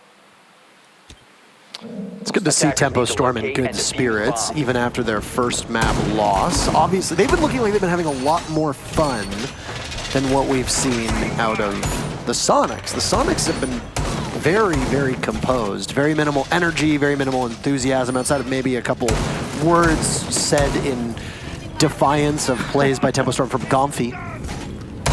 Yeah. So, obviously, I think that motivation and energy and enthusiasm and all that plays into this, and in this particular instance, I think the fact that Tempo Storm haven't lost their cool yet is a very good sign heading in here. Well, we'll definitely see. This is a good map overall for Soniqs, as you mentioned earlier. It's going to be a tough uphill battle here, but at least they showed it can be very close between these two teams in that last map, and that Tempo Storm has what it takes to at least make it very, very clear. I mean, it came down to the last 10 seconds of that last map to be played, to decide who actually went forward. So I still think Tempo Storm have a lot to show here, but Soniqs are going to have a lot more experience on this map in general at a Pro League level as well, and that's definitely going to be something Tempo Storm can use against them. But Slebin and Gomfi are later additions to the team, and so may not be prepared for how they're going to play it. And Slebin playing very quickly to try and take some map control here from below. Gomfi as well, just trying to help things. I mentioned with some breach charges there. Bomb located by attackers. See Amira in play as well, which should make things a little bit more interesting on the site. Slebin has made his way all the way to the top of main stairs. Nobody has seen him, and he's just sprung right in. Down goes Mira. Amazing kill for him. Swings around, can't get the second as Creators will refrag with a minute off of the board, but you've taken the Mira out of action. That's a very smart play from Slebin, and it's going to strike fear into the hearts of Tempo Storm, who clearly realized that they had a blind spot and it just got exploited. Yeah, and Super's looking to exploit it again, droning those stairs as well. Neptune's, though, trying to cover the crosshair, make sure that no one else can play on those stairs. Also trying to take out the bathroom player, and absolutely does so. Filthy taken out now. It is down to a 4v3, very much in the advantage of Soniqs, especially since they've taken down some key players. And all 3 nitros have been burned. One was on Mira, who's dead. The other one's on the Valkyrie, who threw it out earlier at the hole in Hot Tub. And then that last one there from the Bandit. Now no more C4s in play that might have helped stop a plant. They don't have a smoke or anything. Maybe a Maestro Evil Eye to slow things down, but really, Soniqs have opened things up here for plant. It's going to come down to maybe Butters or Creators just playing the right angle at the right time to slow that down. But looking pretty good for the Soniqs with 1 minute and 9 seconds left to make this happen. The Soniqs need a strong start to be able to capitalize off of their, I think some people would say, surprising victory. It'll continue on now as Neptune's adds to the body count. Down goes Butters. Creators isolated. He'll swing his way out. Takes out Super. He's got an angle to play against Gomfi. This will be a very tough shot, especially with how low Creators is. This will be a 1 in a million shot if he can land it. Plant goes down successfully. The Maestro trapped inside a construction. No way out, barring a jump through the window, and Neptune's will just watch. He lines up, takes out Creators. A little bit of a surprise there for old Scotty, as you want to call him. And the Soniqs will clean up the rest of the round. Diffuser down, objective played, and they find every single kill. Very clean around there, especially with the Ashe entry just really doing exactly what an Ashe entry should do. Yep. I mean, the creepy crouch walk, the 3-speed, the sneaking up. I mean, I'm honestly surprised he got traded without getting a second one first, but Creators was definitely on top of that, just not soon enough to save his teammate. But overall, a very, very smooth round for the Soniqs. Does not bode well for Tempo Storm to try and play something like Jim like that and just get dismantled, thinking they were the ones having a surprise in store for Soniqs. They will go down to Church Arsenal, though, a little bit more of a standard play, and this is definitely what they should be doing at this point, because their little surprise trick just ended up backfiring on them. They are going to 6th pick, though, to a castle to sneak that in, Attackers need to which locate I and don't think defuse will make the a huge bomb. amount of difference. When you've got a Zofia, an Ash, and a Sledge, I don't think those castle barricades are really going to hold up very long. We'll see them, of course, be able to potentially hold the hatches, you know, a little bit longer in the sense that there's only one hard breacher, so they have to choose, do I take 2 hatches? Do I take 1 hatch and a wall? It really becomes a little bit harder you really have to set up one particular attack, and that's the advantage Tempo Storm has, is if they can deny that single lane, they have a huge advantage, but they've got to do it. Keep in mind the very first hard breach ban was Hibana from Tempo Storm. I don't think they were expecting to lose Mav as well, and that was the Soniqs who ultimately controlled and dictated exactly what was going to happen with the bans. So the Soniqs are, by banning Maverick second, probably very well equipped to deal with a single Thermite on Clubhouse. We saw the same thing in European Pro League one time, very distinctly, which was when it was Lestream versus Empire, and it was Empire's only loss in the regular season. And what happened? Well, there's a rush, actually. Wow, 3 minutes. So hold on a second. I'm just going to wait for a moment here. And Soniqs, within 30 seconds, were almost in sight. This is something that's very telltale and very vintage Soniqs, so to speak. They take down 1, but they lose another. Down goes Gomfy. Advantage back in the favor of Tempo Storm. Neptune's now trapped with the diffuser as well. Super's going to have to try and bail his buddy out here. Hatch is open to do that, but no. Caught off guard. Filthy was trying to guard it from above. Great play by Super to even things out, and then back and forth. Crazy gets another one on Neptune. These are beautiful shots here from Crazy. He cannot be shaken off of that position. Super just found a kill above. We'll now need to get the diffuser, and we're only a minute into this round. Don't kid yourself. This was a very quick bout of action. So he's got a lot of work to do. Keep in mind that this entire setup on the main floor was designed to bleed utility and time off of the clock for the Soniqs, but they just negated that by just going around it because there was nobody watching blue. That was it. I don't even think there was a single goo mine, at least from what we saw. Follow along with the Toby eye tracker just to give you a look at exactly what Super is looking at. He's very focused on exactly the end of the ACOG. Not worried about anybody from any other angle. He knows he's got the Legion through a box. He'll snap onto Butters. He was looking up to see exactly whose name it was. He'll creep on up. The Legion darts around, but he's gonna get shot now from over on Church! Super with one, he's got the pistol out, but he can't do much. He's not fast enough for the Legion, and that gets very, very bad for Tempo Storm, but they manage to save the day at the final moment. What a stressful match or round for Tempo, because they had all the advantage in the world. You know exactly where Super's got to go. Either drops hatch or comes down the stairs. He's got to get the diffuser. He even telegraphed it with 2 EMPs. He's like, hey guys, I'm coming. And they still lost 2 people in that fight. They should not have lost anyone, let alone 2 people. They could have been watching all the angles because he's got to go to the diffuser spot to pick it up. Like, how much more predictable, how much more of a trap can you set and still almost lose it? That definitely bodes well for Super, though, to be able to try and pull it back like that. Like you said, the Toby eye tracker showing his absolute focus on the tip of that ACOG, and that is exactly what he needed to be doing. It almost worked there, but that does at least bring it back a little bit for Tempo Storm. They're able to finally win around here, and now they're going to go to another bomb site up in Cache. Now, this is another tricky one for Thermite. Without a Maverick to Maverick trick the wall, as we often see happen there, to open it up and soften it. But you still have the Zofia to be able to help try and stop Bandit, and it's actually going to be Dream on Bandit this time instead of Creators. He's going to be taking that role to try and deny the wall potentially. I mean, he could back off if he feels like he's going to be pressured and just stunned, but you do want to at least force them to use some of that utility if you can. I was making some notes in my notebook when we went into the lineup and the operator lineup and all that jazz. And as you said, we're going to go to Cache. The first thing I thought was, oh, single Thermite? Well, you got to take Garage and you got to have a Capitao with you. Those are non-negotiables, and you look up and, there it is. And I mean, Capitao is an operator that we said on map number 1, Tempo Storm likes to ban Capitao.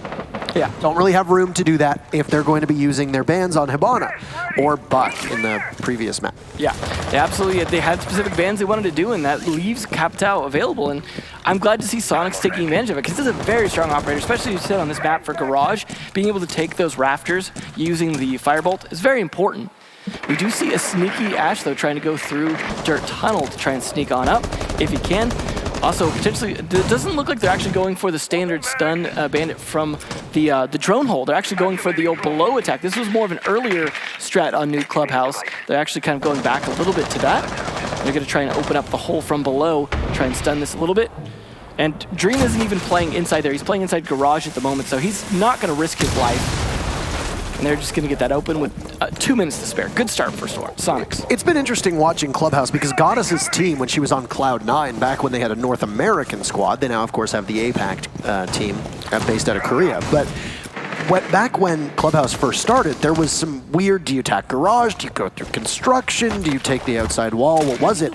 And one thing that I remember very distinctly from Cloud9 was that they were very focused on always taking construction. And that was not new, but it was something that was distinctly Cloud9 for a period of time here. And it's funny because Clubhouse is always one of those maps where Kickstar likes to say it's very cyclical. You know, you get the dirt pushes, and then you get the church pushes, then you get the hatch pushes, and it just kind of cycles until people forget.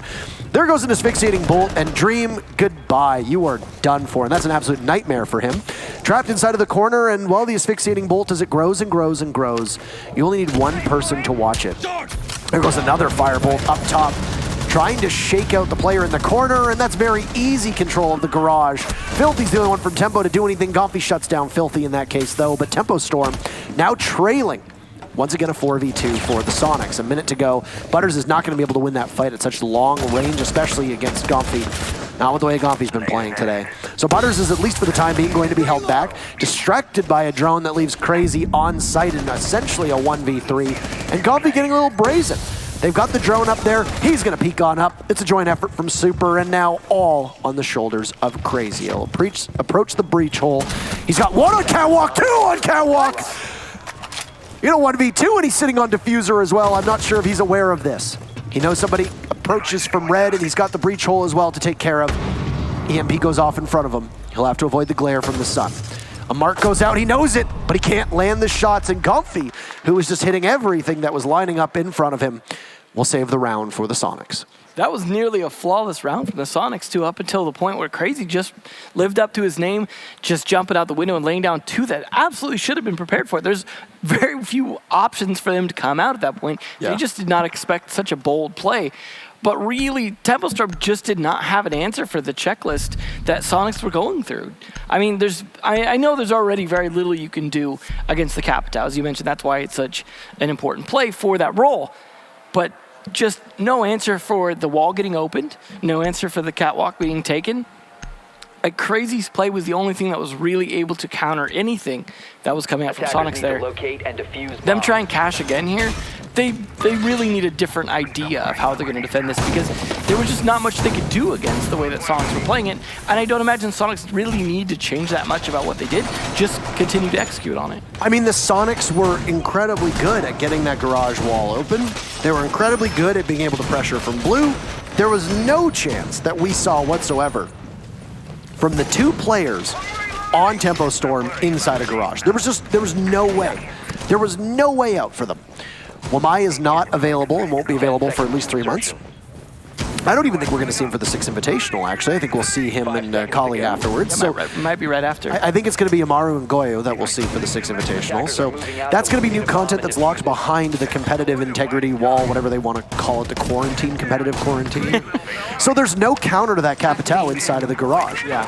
Tempo Storm basically had 2 people dying in vain for no particular reason because they couldn't deal with Neptunes. And as we now move into round number 4, well, you're going to see something a little bit different about the same site.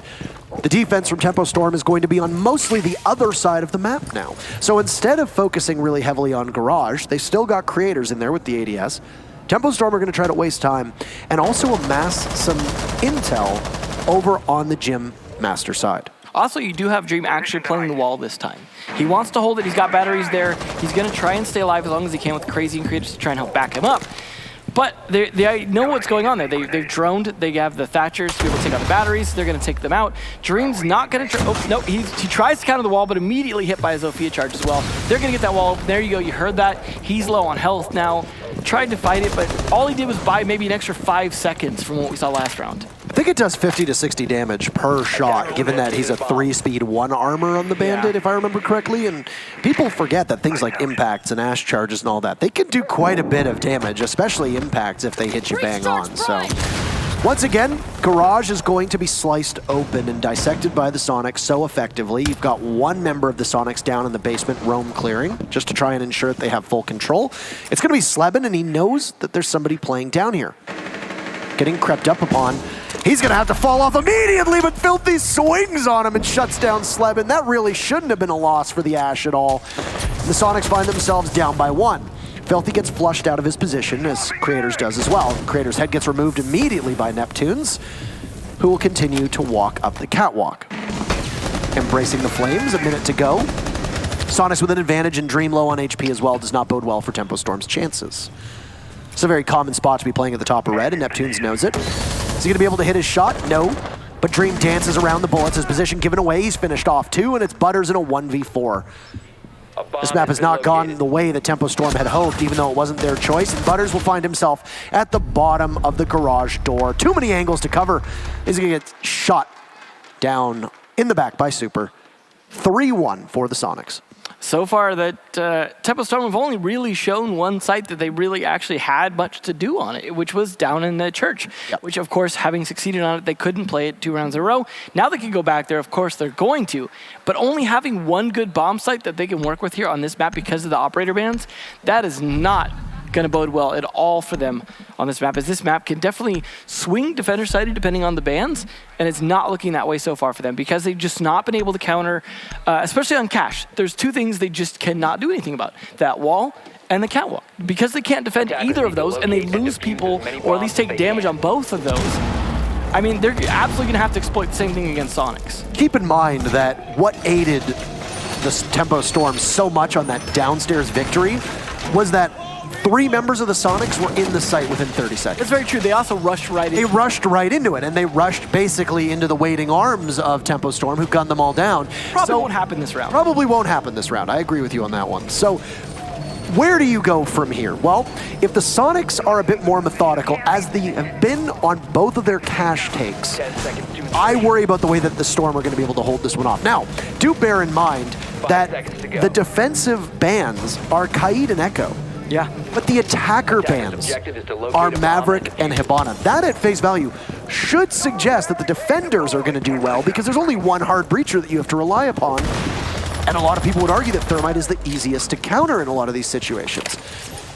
But because of the way that the Sonics set up these bans, they were very clearly ready to deal with Maverick and Hibana being off the board, and they have played so well around it.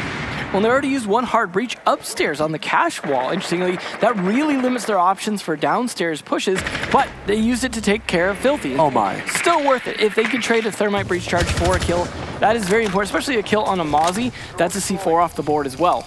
And the way that Tempo Storm are laying out their defense, you saw that there were a couple people roaming, which is not out of the ordinary on Clubhouse, but still quite rare. We don't often see teams take 1 or 2 of their defenders and put them off-site. Because you saw why. And I mean, you just saw why, exactly there. Where are you going to go? And here's another lined up and waiting. Oh no.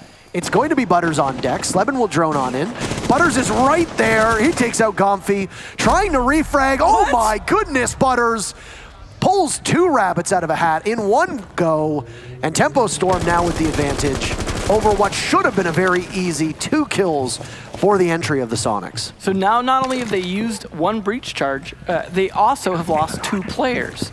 2 important that's actually Castle Barricades now in a great position because guess what? They lost both their soft breachers and they have no sledge now. So the Castle Barricades, if they're in the right spots, might actually be a little bit of a game changer in terms of delaying a lot of time. So, I mean, not a bad position for Tempo Storm to be in. Yes, they did lose Filthy, and they took a lot of damage on Butters, who's still somewhat upstairs. He just drops down through the gym hatch now and can rotate. Super's going to try and trap him here in the bar area or the bathroom, but the wooden barricade actually slows him down. You see Super's vision again here. Supervision. He's going to be looking for anything he can find gadget-wise. I feel like sometimes he needs supervision. Yeah, absolutely. This is it right here. He's looking for it. He's so, I mean, Butters is just holding his attention. He cannot trust going down the stairs now. They finally find him, but no one's doing anything about it. Castle Barricade working in their favor again. Waiting to see if they can take care of Butters, but they are just bleeding through time right now. This is such a Tempo Storm round now. This is, yeah, and I mean, I don't see how the Sonics are going to be able to translate this unless they just decide to ignore Butters and push a 3v3 on site, but even then they've only got one exothermic charge. That's it. They're trying to figure out where the Valkyrie cams are, as playing in the typical pulse spot, a couple bullets will go out. Say goodbye to the Valkyrie camera. Neptunes, with a couple smokes, will try and make it so that nobody from the defense are able to get on in. Neptunes gets in, gets gunned down from Creators. What can Goddess accomplish? Well, it doesn't look like that much, at least for the time being. She's in a 1v2 downstairs as Super finally finds Butters, but Super won't get too far. A nice crossfire established at the bottom of the main stairs. Tempo Storm will answer back. Great round for them. Unfortunately, this is still the only bomb site they're winning. Obviously, that wasn't a round where we saw, 3 Russian blue. But surprisingly, it's still definitely when the fair. I mean, Butters, absolutely. And that was entirely his round. The only reason Tempo Storm dominated that round was because of Butters. Not just getting the 2 kills, but he didn't even get traded. He got downstairs and hung out playing pool for as long as possible with just nothing that could be done from Soniqs. Not to mention the fact that he took out the 2 operators that could open up the castle barricade, bought him even more time. I mean, I don't know if we'll see a repeat of that, but I mean, we didn't see a repeat of what won them the first time as well, so. It was such a misplay by both Gomfy and Sleben. You could see that they were working in tandem with one another, tag teaming the top floor, sending in the drone to try and figure out the exact location of the mute, and they knew where he was, but just you played around it, and Butters played it very well. But more than Butters playing it well, it was a pretty big misstep that we saw from the Sonics. So I had said that if they were as methodical on a church take as they were on cache CCTV, and it would probably do, and it did look pretty methodical, I will give you that, but I mean, there's a method to the madness, sure, but sometimes the madness is better. That's it. That's just the way it works out. And that Butters was the madness that round. Exactly. And Butters was, I think, indisputably better with the way that he played it. So could have been a 4-1 victory, or rather lead, for the Sonics, which would be pretty good to catapult them towards victory. That'd be tough to come by, especially given the way that these work. The attackers don't usually win an awful lot on Clubhouse. That's just it. Yeah, that's it. That's the tweet. Well, I mean, right now it's only a 1-point advantage for the Sonics. So Tempo Storm aren't that far behind. Yes, obviously not everything worked out for them. They lost on all the other bomb sites, but at the same time, being only 1 point behind isn't too bad here. They can definitely still bring this back. But they do have the advantage on defense, given the operator ban. So they really should be in a better position right now. But maybe they can bring it back. Gym is what they started on. Obviously didn't work out, but they can make some adjustments. Now that they've got a couple rounds under their belt, feeling a little more confident, we are going to see, of course, Sonics just doing what they can to try and open this up. You don't really necessarily need Haban or Maverick for this, because you can usually open up cache wall somewhat uncontested, and then the hot tub wall is not as difficult to open as cache. So probably both those exothermic charges are going to be used on those 2 walls, depending on how they want to play it. But right now, I think they're just trying to get an idea on the positioning first. See if they can figure out where Filthy's playing. Now, they aren't playing with the mirror this round, so it's a little bit different. They just reinforced the entire bathroom wall, but they picked the mirror, though. Yeah. And then 6 picked off of her. Yeah, just to make them think they're going for the same play. And that's a smart thing to do. We've seen fake outs with certain operators before, like Valkyrie, Pulse, Castle, etc. Gomfy gets down and finished off Filthy. Very aggressive on the opening created by Jacuzzi Wall. Sleben will do the exact same thing he did last time. Guided in by a drone on central stairs, but there's going to be one watching. The Valkyrie staring quite intently to see if Sleben's going to bother to go up much farther. But no, the Valkyrie's now inside of the bathroom, so you don't have to worry too much. Filthy, a safe haven with the double reinforced walls. He's not really at risk of any possible aggression. Sleben will continue to creep on up as 2 drones look to be guiding him in at this point. One to his right and one to his left. Bandit tosses the C4 out. Sleben just waits very patiently. He doesn't need to provoke a fight whatsoever. I don't think the Sonics know what to do, and I think they're waiting for somebody to overextend so Sleben can get a pick and then roll from there, because for the time being, they don't really have much going for them. But reposition the Capitao over towards the bathroom, though. You still got your 2 firebolts. There we go. Finally, Sleben gets one. Neptune's helping to try and cut things off as well. This is starting to roll slowly in the favor of Sonics. Sleben's patience, I think, going to pay off. If he can get a second pick onto potentially Butters or Filthy, that'll definitely work. He did have one down, but the trades back and forth. Dream and Butters getting one each. And there we go. It just collapses. 4 kills in the span of a second, and Tempo Storm well managed to equalize. That's impressive as all get out, and well, it certainly looked like the Sonics were the better team through the first couple rounds, but that pendulum has swung back in the other direction, and The real question mark here, double hard breach ban and Tempo Storm now goes on to attack. Yeah, this is definitely where they need to have a good plan themselves. Like you said, they might have been caught off guard by the Maverick ban, and that's a tough thing to adapt to on the fly. If a lot of your strats depend on getting certain walls open and you don't have a good way to do that with just Thermite, it could be tough. Interesting that they're going to be the ones to bring the Buck, having banned it last map. They're going to bring it here, see if Dream can use that adequately, as we didn't see that really from the Sonics. So we'll see. Sonics, though, also not starting on Jim like we saw from Tempo Storm. They're going to be a little bit smarter about it for their first sight. We will see them have the Legion to slow things down and the Maestro as well. And then we'll have the additional intel of the Valkyrie cameras. We heard a lot on the analyst desk about the intel struggles coming out on defense from Tempo Storm. I think we saw a little bit of that this map as well. And I'm glad to see Sonics aren't making that mistake. They really like to have that extra intel. 2 camera operators, a mute to deny some of the droning, and then the Legion goo mines to be able to provide some extra intel. They are going to have some idea where the attack's coming from. But they have some good setup for vertical play here with the Buck. Capitals will be brought for Church, not as necessary, but we did see that from the Sonics. I don't think we're going to see a 3-rush blue here from Tempo Storm, but you never know. Could get crazy. We'll be getting a lot of setup on the mid floor as well, some cameras, things like that. Tempo Storm has historically been very strong attacking in the Clubhouse. Well, we'll see if that's the case here. 60% round win rate on less favorable side, but that was against different opponents. I saw the word favor without a U in it, and my eye kind of twitched, and then I realized where I was. There you go. Did they do the U in Canada? They do the U in Canada. That's unfortunate. Well, we will have the favor of the no U here, and see if this is the favorite side. It was just a side note, that was it. But we'll see how much that stat is going to hold, because like we said, and I've said twice now, maybe Tempo Storm know how to deal with this. Maybe they were even expecting it. Maybe they'd scrim the Sonics at some point and they knew this was coming. We don't really know. So it'll take a round or two to see how this plays out. Now, on no single site, I would guess, is it going to be more pronounced than Church, because as you said, you've only got 2 exothermic charges, that's it. That's 1 hatch and maybe the Church wall. That means you don't get dirt open, that means you don't get the kitchen hatch open, or you don't get the bar hatch open, or you don't get the stock hatch open. I mean, it doesn't really hurt when the stock hatch is left soft like that. I mean, they didn't bring a sledge to just open it easy, but they have a Buck to do about the same thing.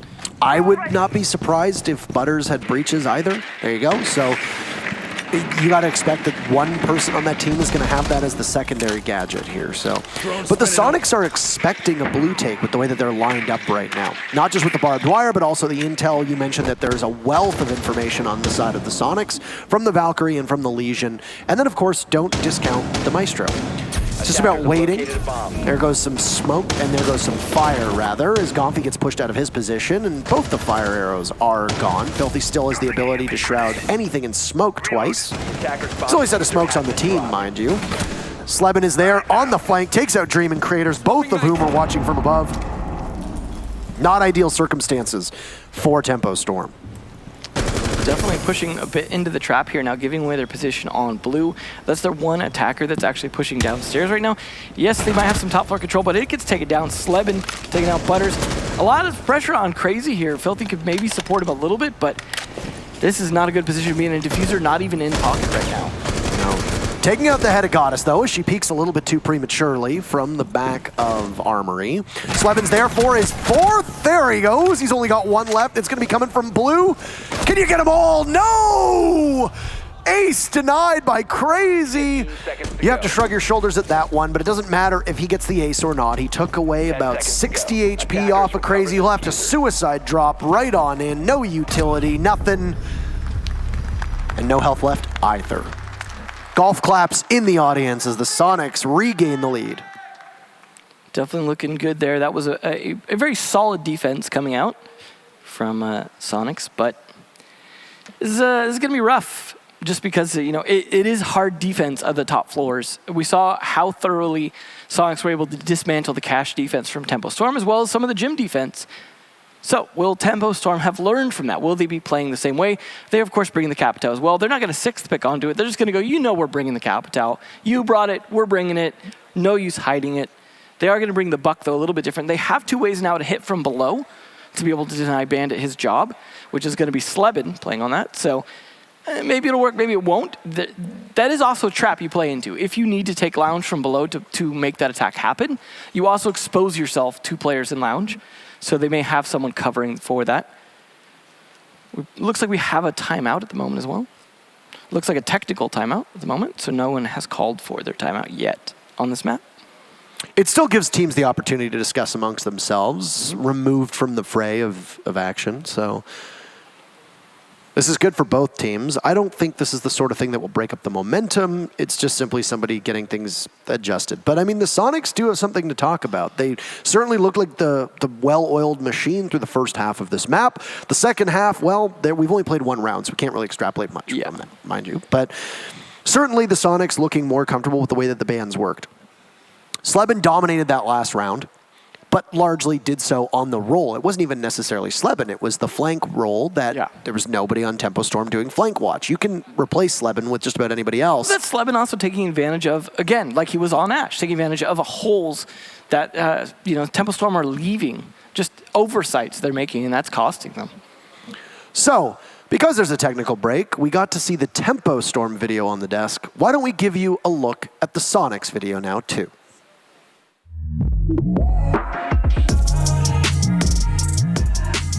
I'm Super, this is Goddess, this is Gomfy, that's Sleben, and that's Neptunes. We're the Sonics. We qualified for USN back in, I believe, January. Since then, we've had 2 roster changes with Gomfy and Sleben, replacing Ghost and Avian. So they're kind of hitching a ride. And we've also been demoted from Pro League, so that's depressing. But hopefully we do good here. Just winning any title in general is obviously an important thing, but being crowned Team USA, especially for me because my previous team, Rogue, won Team USA last year right after I left the team.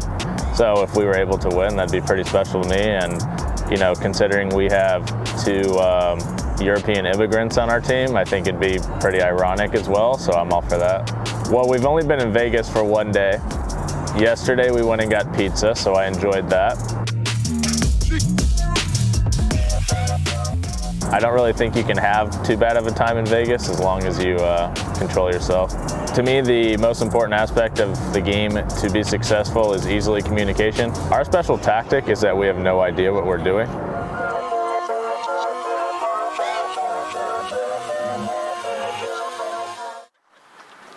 It's probably one of the strangest videos I've ever watched. Yeah, no, it was a good setup for the rest of these rounds. Like involving, gamers. So we got pizza. It was good. Super is always interesting. I will say this though, when he said, we got relegated, so that's depressing. But it was like I remember his tweet after both Rogue and the Sonics got relegated. I think it was like the OGA pick quals or something like that. And he's like, we play Rogue today for OGA pick quals in what will prove to be the most depressing lobby in esports history. It was so true. It was I have not enjoyed a tweet as much as that one in a very long period of time. So, well, luckily for whichever team doesn't make it out of this, alcohol is very affordable in this town. Yeah, it's everywhere. As long as you control yourself. He said that himself. As long as I feel like anybody can have a good time in Vegas, so long as you control yourself. Well, let's see if Super can control himself this game. He's been controlling his team very adequately, and he's been controlling his recoil very well too. Because I think he was top fragging at one point. I don't know if he still holds that, but we've also seen he's controlling his eyeballs very well. That Toby Eye Tracker. Yes, that is very correct as well. So that's good. Big ups to Toby. Yeah. So. All right, let's get underway with round number 8 as the technical issue seems to be past us. And we've only had one opportunity to see the Sonics on defense. It was a church defense, and they were victorious. A large part of that hinged on the play of Sleben. What's going to happen now? Well, the Sonics are going to run with something a little bit differently. They're going to bring out the castle, and it's going to be a defense of cache and CCTV. Now, castle usually means that you're going to defend lounge down below. This was something that we've seen teams like Space Station do quite a bit. We'll be seeing play actually in the next match of the day, if I remember correctly. So, drone activated. What exactly is going to happen? We're just following along Dream and only Dream here as he follows a dream. Yeah. Don't let your dreams be dreams. No, definitely don't let them be nightmares either. Let's keep them dreams. He's definitely looking for any opportunity upstairs, though. It doesn't really look like Soniqs wants to give him that, but that means giving up map control of that side of the map, though, and you definitely want to take that. If you can hold it and you can push towards construction, the connector there, that will give you the opportunity to use those thermite breach charges on that wall if you'd like. So here's a change already. You've got the Capitao, and you know that you can use that very easily to gain control of Garage, which is where Neptunes is playing. But one of those fire bolts goes off over towards the wall on CCTV cache, the CCTV wall in particular, which has now been opened up. Neptunes is not being challenged whatsoever inside a Garage. So if Tempo's play, as they have creators now inside of what appears to be construction, if their play is to basically have a pincer movement where you have two of the team go through construction, you go through the opening, and then you maybe keep somebody on the window outside of B, well, that's going to be really difficult for Neptunes to be able to do much, as he'll be essentially isolated in Garage. Goddess is the very first casualty, so Tempo Storm gets the opening frag in round number 8 here. Slevin with the trade back, though. Takes out Filthy a little while later. Construction has been completely opened up, and Slevin has been heating up. He had 4 kills in the previous round. Now he'll find a 5th. Down goes Butters, and there's a 6th now, too, as Slevin cannot be contained at all. Waiting to see if somebody's going to peek from the B-bomb window. Just 30 seconds left to go. Super under fire from Construction. Slevin will do his job watching the alternative angle, and Neptunes will have to come to the rescue at some point. Gomfy is somewhere on the map, but for the time being, we don't really know where. He could be on a deep flank. He's playing underneath, it appears. Slevin finds his 3rd kill onto Crazy. All right, Slevin, but there's Dream, and Creators are 2 of their own, doing some significant damage to Super. Creators so low on HP. Frag Grenade goes down, might collect both, but doesn't hit anybody at all. Super finds one, traded out. Can't do much as Dream is down, and Creators is on 1 HP! And a Dream, he'll get it. Tie us back up. These two teams cannot shake each other at all. Hell of a performance by Tempo Storm in the final moments of the round. I mean, I like that they read into the fact that, you know they're going to be defending Garage. They're playing the Maestro with it, which means he can use his cams to see when Capitao's going to be going for his play to better anticipate and try and deal with it, maybe even peek with the ACOG onto the door and try and stop Capitao. So they just don't even bother. They have Capitao work, like you said, to use to open up the cache wall on CCTV. And then they start to pressure from the other side, take construction. But it was a great pinch towards the end. Finally taking out Slevin was obviously the key because he was definitely fighting back very strong. So once they took him out, that's when it started to collapse. I mean, it definitely came down to the wire there, though, towards the end. It really could have gone Super's way, but he was on very low health. Just wasn't able to fight it back adequately. But to be fair, that still puts them on pace with Tempo Storm, who was only really able to win, for the most part, their defenses on Church. So we'll see them try cache again, though. See if they can pull it off this time. And I wonder if we'll see, like on Border, where Tempo Storm switched back and forth between which attacks they were doing. You know, when they were switching between Archives Office and Armory Lockers on that attack. Will they switch over to the Garage side this time and go for the switch back and forth? Or will they just try and refine what they did last round? Hard to say. I mean, it worked pretty well what they did last round, but I can see why it might not work a second time.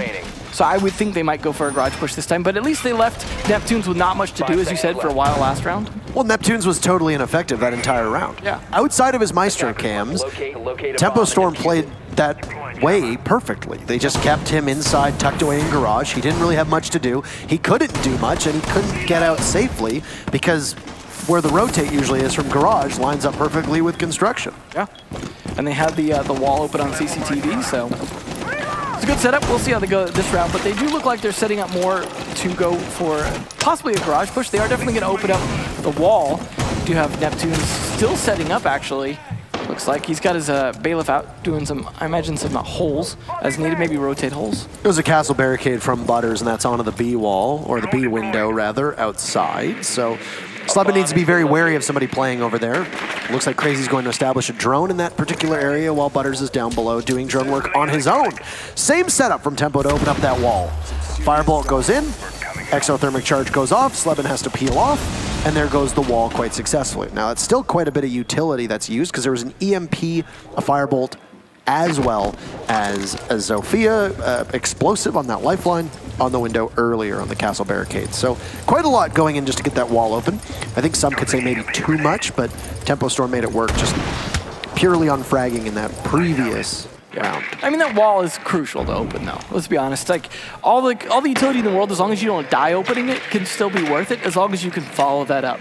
And of course, you do require a lot of that utility to do that, especially if you want to take Garage. You may need quite a bit of that utility to do so.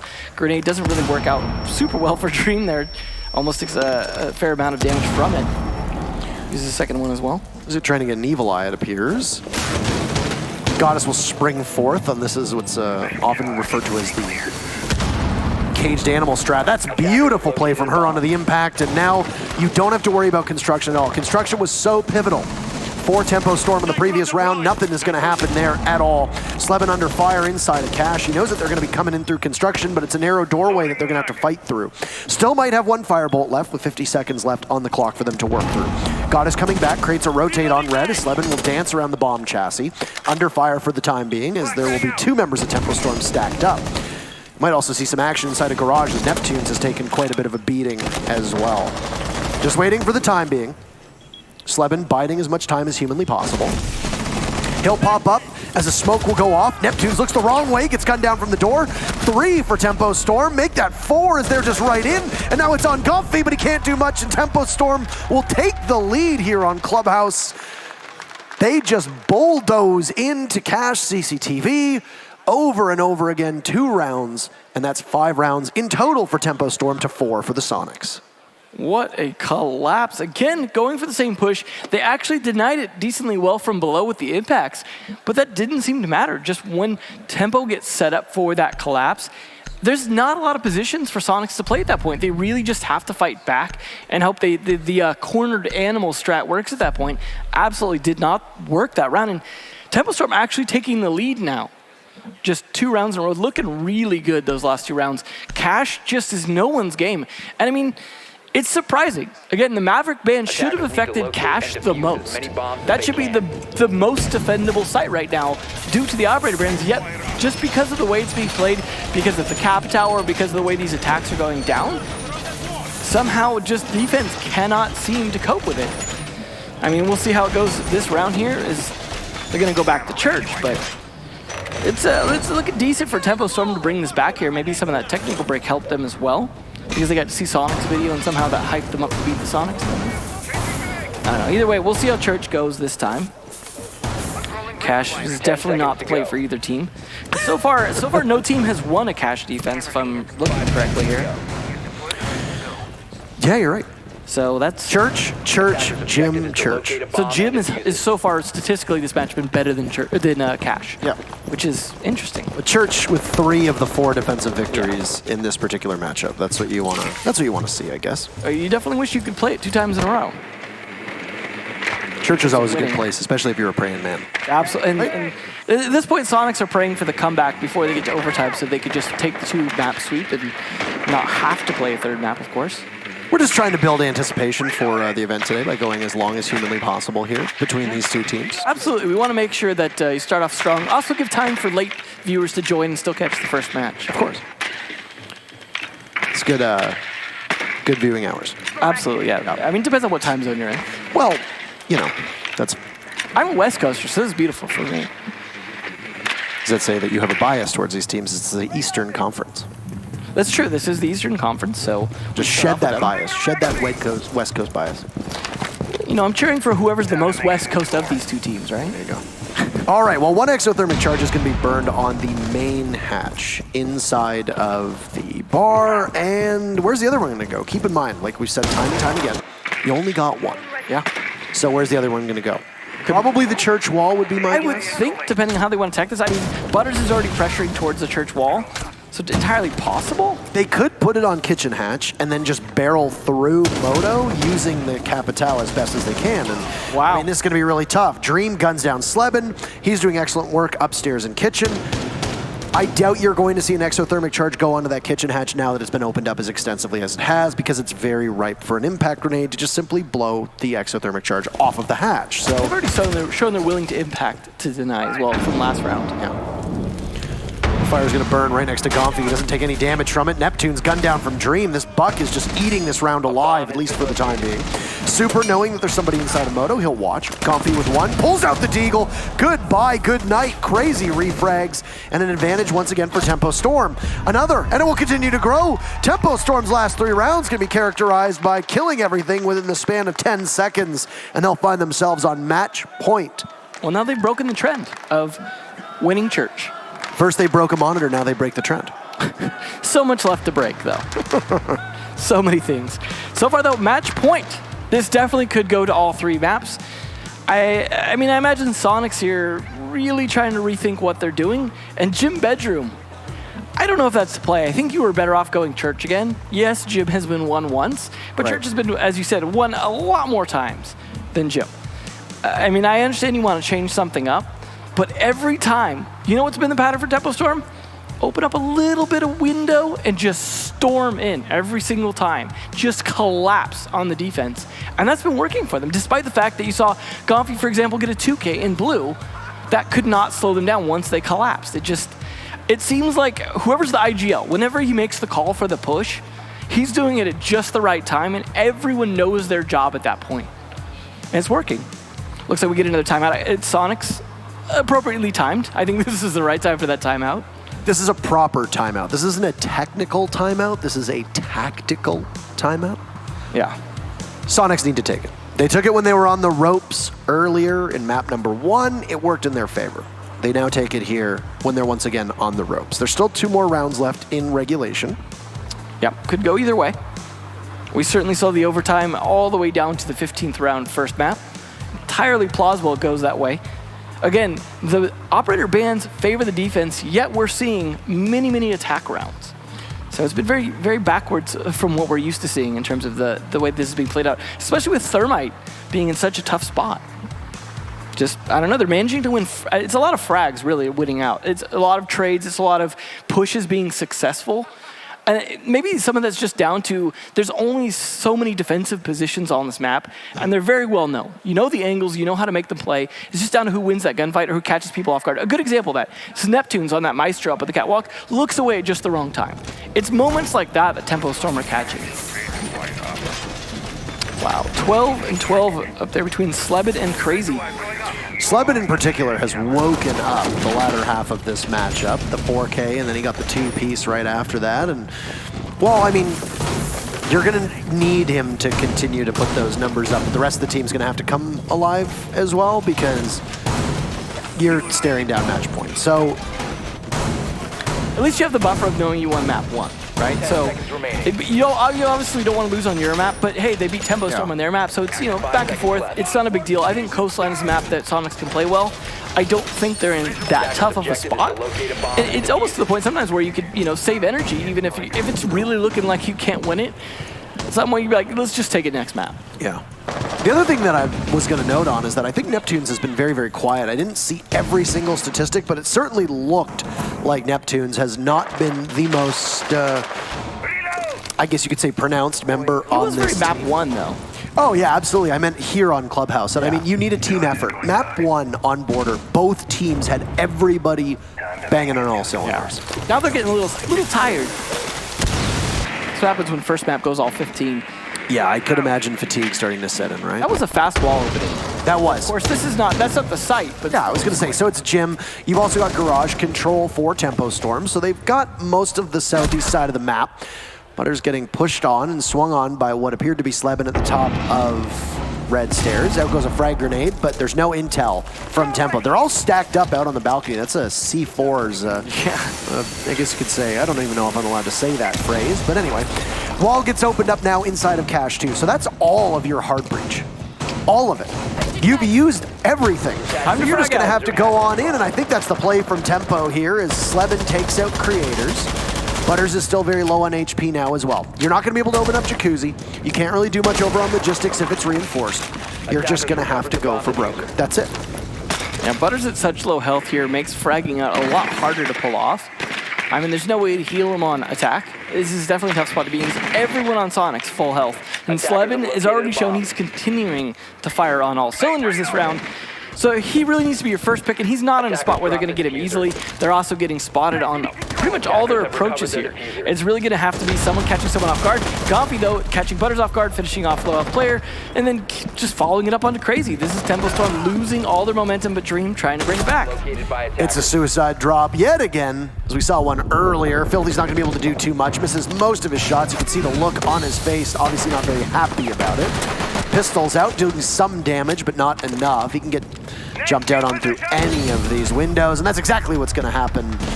The tactical timeout sure did seem to work for the Sonics. They're one round away from sending us to overtime. Well, definitely could happen. Sonics timeout obviously worked in their favor. They managed to win gym. They can go back to church now and work out what they did wrong there, which I imagine they would do. Yep, they're going to go there. So we'll see if they can pull it off, but it's, I don't know. I mean, momentum's a thing for sure. It definitely is a case now where Sonics have that momentum after that timeout. They really stalled out the momentum and tempo, and you saw them really kind of clustering and probably getting antsy for that win. And that could really work against them, especially as they lose some of that momentum now. Some compliments, though, coming out on the nice shot from Dream Shot. So, you know, the sportsmanship there at least, if nothing else. Church, though, gonna be tricky. As I love they can't see the chat. Attackers need to locate and defuse bombs. I don't think they can see the chat. Oh, that's true. I've seen it on a different. All chat is disabled. Yeah. Well, there was either way. There was a nice shot compliment coming out. Yes. Or to Dream, rather. So downstairs to church for the final defense of the Sonics, regardless of what happens. So far, they have. Well, the record is split 50-50. They won it in round number 7 on what was a decently impressive hold, and then they lost it the round that prompted them to take a tactical timeout. What are they going to do this time around? 5 seconds And remaining. furthermore, is there going to be any hard breach denial? I think it was Dream who opened things up last time by moving into kitchen, opening up the kitchen floor, taking out Slevin, and then it snowballed from there. It's because it was Slevin. They took Slevin out, had an easy run from there. You need that man to stay alive. Yeah. Desperately. This is a very similar setup that we've seen many, many times, with it being a bar/lounge, castle, defense. You can play very safely, and if they want to pressure you, they're going to have to expend utility to get to you. The problem is that if you don't waste enough time or enough utility, or even kill them in the process, then it's basically totally useless. Yeah. Especially in comparison to the way that you see this map set up, which is where the defense can sit 5 people in the basement without giving up any map control. Well, we're seeing a fair bit of roam from the defenders this time, trying to deny some of that map control. It's a question of whether that's going to pay off or not. So far, it's paying off. That's 2 kills, 3 kills now. Excuse me? Yeah. Bomb Well, located this is by not working. attackers. Where is everybody? Why? And now Dream is in sight, and does it feel like they just fast forwarded us a minute into the round? Yeah, we just skipped a whole bunch of. Yeah, and then there you go. Sonics will send us over. Okay, that one's over. All right, well. All right. That's an oddity of a round. very much so, I would say. Very, very bizarre. I mean, it was as fast as Tempo's wins, but that was a loss for them that time. Just everyone all over the map dying in all kinds of different places. It's just we're watching one person, and then everybody's dead. Yeah, just Everyone's dead. happens like that. Thanos snapped his fingers, and Okay, well, first and foremost, Thanos did nothing wrong. well, we're not going to defend that here. Good. Very We'll go back to Jim here. Overtime sites reset, so they can go wherever they want. So interesting that they're going to choose Jim rather than Church, which is the more reliable site. So we'll see if they can succeed a second time on Jim. Last time they dismantled some of the attack pretty well. Some of that was due to Slevin's opening kill as usual.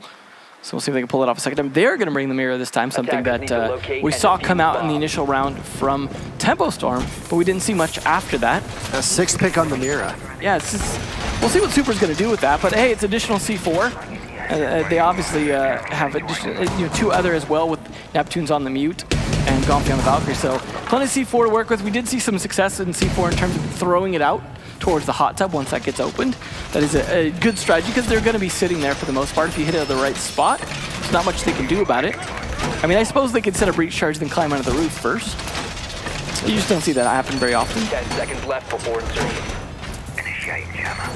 So, where will 5 Tempo seconds Storm remaining. attack from? Now, when they were attacking onto Gym Bedroom from Sonic's side, we had Slebin creeping up the stairs twice. That worked fairly well, but we don't see anything similar from Tempo Storm, and maybe we should. I don't know that anyone's really doing anything that's going to defend against that any better. Did Super have the pistol on Mira? Because it... Yep. What? Okay, well... All right. I guess he didn't have enough time. I guess that must have been like an audible call. Yeah, then that... You didn't really have enough opportunity, I guess, to... You've still got 2 shotguns and the bailiff and the shotgun on mute. You'll be fine. Yeah. A little bit of droning to follow up that opening there. Good flank there from Dream as well, just to make sure his teammates don't get rushed out on. Mute Jammer not denying that droning as well, so they are starting to progress here towards the site, but they've got to find these kills. This is where they kind of got stalled out a bit last time, just losing a lot of these angles, not really being able to pressure this effectively. That's what they need to work on here. They're at least droning it to try and find out the angles, but crazy to start things off on Slebin. That is, exactly what they need to be able to win this round. So already a great start for Tempo Storm, and followed up by Butters. Yeah, and Comfy did not know that anybody was there. Super was ready to shotgun the wall, but you can't do that with the Mira pistol in your hand, buddy. Doesn't really quite work that way, so... A+ for trying. Hey, I mean, you try to make that call late, and you can't equip everything all at once. No. That's unfortunate timing for them. Anyway, firmly in the driver's seat is Tempo Storm. 5v3, half of the round to go. Things have slowed down at least. Yes, it's a much different tempo, to say the least. On exothermic charge, instead of going onto Cash, is now going to go over here onto Jacuzzi Balcony. Now, because it was hard to shake the Sonics off of that Cash hold last time, one of your hard breach pieces of utility had to be expended on that Cash wall. You've secured Cash this time. You've got what you need. You don't need to waste any more utility in doing so. This is when we refer to it sometimes like as a utility dump. You don't need to dump any utility into something you already have control of. So where do you go? Well, you head on over towards Jacuzzi. You've got one member of the Sonics playing below, and you'll have your 2 anchors above, Goddess and Super. Neptunes will likely be playing, I'm guessing, in a sort of retake fashion. But these are excellent cameras. Super gets down from a grenade. That should have been a call by whoever was on the Valkyrie camera. Really challenging now to see what's going to come of this. Because you've got so many people upright, this might even be a flawless round, and that's exactly what it's gonna be. Match point, Tempo Storm.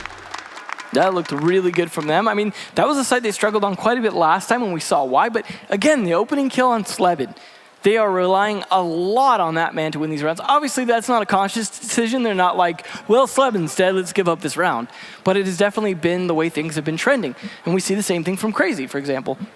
Him doing quite well in all those rounds, but we also see a lot of other members of Tempo Storm really picking up. Dream has had some real key plays as well. Butters has had some great follow-ups. So everyone on Tempo Storm really trying to make sure they can close this map out, because of course, like I said earlier, with no losers bracket, they could go home right here if they can't close these rounds out to bring it to map 3. I mean, obviously they can still go home after that, but they want to ride this out as long as possible, if not all the way till tomorrow. So certainly going to give that a try here. I mean, they're used to this pressure from relegations and working their way into Pro League, because that was definitely a situation was very, very do or die to determine the next 6 months of their life. So that they can handle this pressure, but now they're in a LAN environment, so a little bit different. I would even argue that the Sonics crumbled under pressure. Very true. During relegations. So if they can have that kind of mental staying power, I think that's going to go an awful long way. If they can be able to bounce this one back, because keep in mind, they won map number 1, and now it's Tempo Storm looking to take the other map away. These have been going the full distance between these two teams, and I imagine that Coastline will probably be the same. Should we require it, there is still a chance that we won't. So here's the important thing for Tempo Storm, though. They never lost Church, and that's where they get to play now for what could be the final round of this map. It's very true. So they are in a really, really good position to take this to Coastline. We'll see a Jackal, though, from Slebin, interestingly. We'll be trying to cut down any roamers, because we saw how much of a problem Butters was, for example, when he was able to be on that roam. He's off of the Ash, which is now in the hands of Gonfi. So the 2 EU players, or the 2 former EU players, I guess. Super referred to them as EU immigrants. There you go. I suppose that is technically true. They're in the melting pot. Yeah. They're going to be on your 2 very aggressive rolls, and they've both been hitting their shots so far today. They're going to need to hit them in this particular round because 2 minutes and 20 seconds could propel us to a third map between these teams in what has been a very, very close contest. And shows the staying power of a team like Soniqs and how Tempo Storm can go from playing underneath the top level of play to being in a position where, hey, they can compete with the big dogs. And that's exactly what we see right now. Well, whether or not they actually win this out, we've definitely seen they can compete with the big dogs. I mean, they definitely, I don't think there's any doubt about that now. It's just a question of how long they can compete with the big dogs this weekend.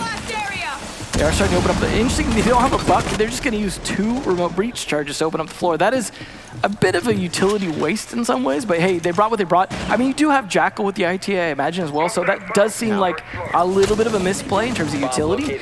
But you know, if they win the round, then I guess I'm wrong.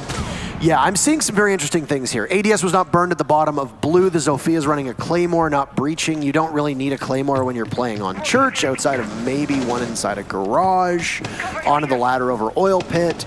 You could use a Sledge or a Buck here. Neither of them are banned. These are just small things that the Soniqs probably chose deliberately, but still could have improved their chances of taking the actual round. Last exothermic charge will go off on the Church wall, and back to Moto. Goddess is vulnerable for the time being. She sees one and will get the opening pick onto Crazy as he peeks a little bit too aggressively. A lot of aggressive smoke coming out as well. That's at least 2 canisters burned already. We'll see if they can follow that up. But Gomfi getting a kill into Butters. This is actually turning very much against Tempo Storm already. But Plant still has to go down in the next 45 seconds or all the kills need to. Creators was inside of his own smoke, but he doesn't have any left, so not much utility. He's gonna have Dream firing from so far back, and with that smoke shotgun, we've seen so many rounds won at that doorway. Is map 3 on the docket? No real utility for either teams, at least for now. We'll have to see who just simply wins in a slugfest that will ensue. With 20 seconds left, Neptunes is in. He's got the safety, trying to snap onto the Maestro. He finds one. Craters gets him, though. Super's all in. He kicks out the smoke. It's Filthy taking out Gomfi in a 1v1, and Filthy versus Super. You couldn't ask for this any better, could you? Bad blood between the two of them. Super sees him, lines him up, goes around for the rotate, and the Soniqs are still alive, and you can see Seth Hoffman himself. He's very happy about that one. Once again, for the second map, we're gonna go all 15 rounds. I gotta credit a lot of that loss to the early peek from Crazy out the wall. That really gave up a lot of their defensive advantage. They had the ability to kind of push things back and then overusing their smoke to try to deny a push right then when you know it wasn't gonna come that early. Just a few little misplays there cost them quite a bit, but of course it still was winnable in that 1v1 at the end. Either way though, he just didn't know whether or not the plant was going down. And again, that comes down to that lack of intel. Let's say they had a Maestro cam still up or something like that to be able to call, hey, he's planting. He could have made the right play at the right time, caught Super off. But the fact that he didn't know meant that he had to play it completely blind, and Super took advantage of that and just won the fight. I mean, that L85 though is quite a beast. So it's a great gun. Surprised. Yeah. It's a great gun. It's very steady. It putters along. It does good damage. It's comfortable. It's all reliable. It's all reliable. So, the Soniqs will end on defense, and usually on Clubhouse, that's pretty good, but we've been through regulation. It was 6 rounds on attack, 6 rounds on defense. Well, we saw how this went last map. Through overtime, though, we have 2 on attack. Both attacking victories. Interesting. Certainly could go either way. Obviously, whoever wins this round gets to decide whether or not we see Coastline. Soniqs in a tough spot here, but you know, we talked about all the things they did wrong last round and still managed to win. So, you know, it's totally within possibility here. We'll see if Slevin lives. If he's the first pick again, then it's a Tempo Storm round. Yeah. Decider. The opening picks have been nowhere near as decisive. They've obviously been a major influence. And over like the last 7 rounds, actually, the team that has gotten the opening pick has won the entire round, which goes in favor of that old Siege GG stat way back when. That was like 80% of the time you get an opening pick, you end up winning the rest of the round, which makes a lot of sense, right? Because then you just play like a 4v5 and you trade out. You just kill someone and they kill someone, and it doesn't really matter. Yeah. So. Certainly happens. You know, it's not necessarily a deciding thing, but man advantage is a real thing in this game.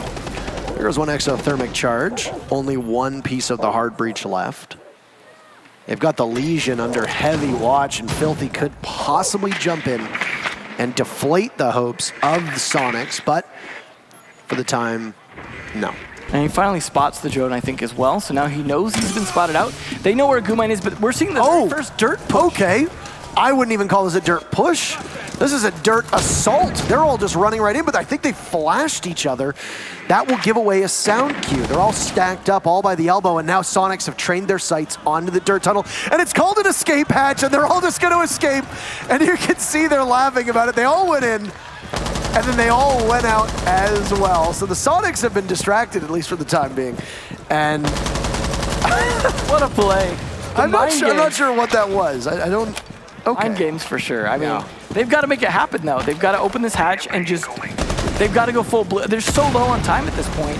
I mean, a minute 20 is still enough to work with, but that burned up a ton of time just making that play, and they don't have any picks to show for it. It was about 50 seconds off of the clock from that one as well. So what happens next? Well, Super's up top over Bomb B, and nobody really seems to know. It's a moto drop. Down goes the frag grenade. Super's still just waiting very patiently. This could be the biggest brain play of his entire career and could be the death sentence for Tempo Storm as the Soniqs sit 50 seconds away from being the very first team to make it to the conference finals tomorrow. Butters will find Gomfy, so Super will have to come back as the rest of his team is in somewhat of a pickle.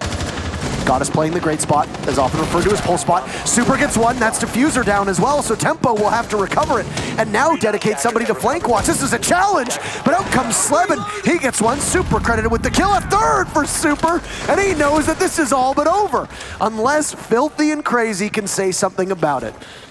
I know that this has been a storyline and a narrative that's been pushed by the desk, but it's very true. Bad blood between these teams. 15 seconds remaining. Filthy and Crazy, what can you accomplish? Sleben laying on top of the Diffuser, but Goddess gets two!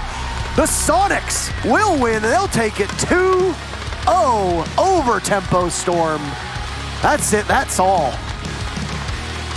What a play by the Soniqs. That was, I mean, I love the idea of the dirt push and the push back, but so low on time, losing the Diffuser. It was a little bit of a misplay by the Buck there, just not having enough idea on how they were playing near Moto Drop, and just because of that, losing the Diffuser cost them the entire tournament right there. How fitting is it that it's Super himself with 3 kills to seal the fate of Tempo Storm, and the only 2 people left alive are Filthy and Crazy. The 2 people that he wasn't able to kill. We're never gonna hear the end of it. I mean, I'm sure we're not. Tempo Storm have a lot to be proud of. Their first major LAN experience as a team and some standout performances. You can applaud for both of them, crowd. You don't need to just applaud for the one. Soniqs a great bounce back. We'll see them tomorrow. They're gonna wait for the winner of Dark Zero versus Space Station. That's gonna be coming up next. But before we get there, at some point, we're going to have an interview, and then the analyst desk is going to break all that down. So there we have it. Thank you for tuning in for our very first match of the day. It was a long one. It required almost every single round, but we got Jackie down on the stage to talk to your winners. Thanks, guys. Okay, 2 maps pushed into overtime. How does it feel to relegate Crazy once again? And was it easy? Anytime I play Crazy, it's pretty easy. It's not very good. To be honest, on Border, I think we lost like 3 1v1s. On Clubhouse, we blew a couple rounds. I thought it was way closer than it needed to be, but they're not good enough to beat us, so it's not a surprise. Ooh, wow, tough. Okay, obviously some tensions between these teams. So how does this win feel? It doesn't really feel like anything. I mean, their team is in Pro League, but they're not a Pro League team. I think everybody knows that. So it's kind of like we're the favorite to win the match, so we won the match. Okay, big talk. So I'm gonna be real with y'all. You guys dropped a Challenger League. You guys did make some significant changes, though, changed up the strategy. Can you talk to me about what you guys changed and how you believed it benefited the team? We just trained some operators around the way we play certain maps. I mean, both of those maps in particular. And it seems to be working for the better. Still, there's a lot to work on, but I think we're looking up right now. The analyst desk was quite impressed with your play. They believe that you played quite strongly. You were adapting well. You really showed some leadership skills. Can you tell me what was your mindset and I guess what your approach was? I mean, your mindset into any games to try to win. I just saw opportunities I thought would help us win. Some of it worked out, some of it didn't, but that's kind of the job of the IGL. You did have a double hard breach ban on map 2. How did that affect your attacks? I mean, we were up 3-1 on attack. We honestly could have been up 4-2, which obviously, given those bans, would have been basically sealed the deal. But, you know, for our approach, those heartbeaters aren't necessarily important, so I thought it was worth a shot there. Okay, final question. A lot of teams sleeping on Soniqs. What do you want to say to them? Wake up.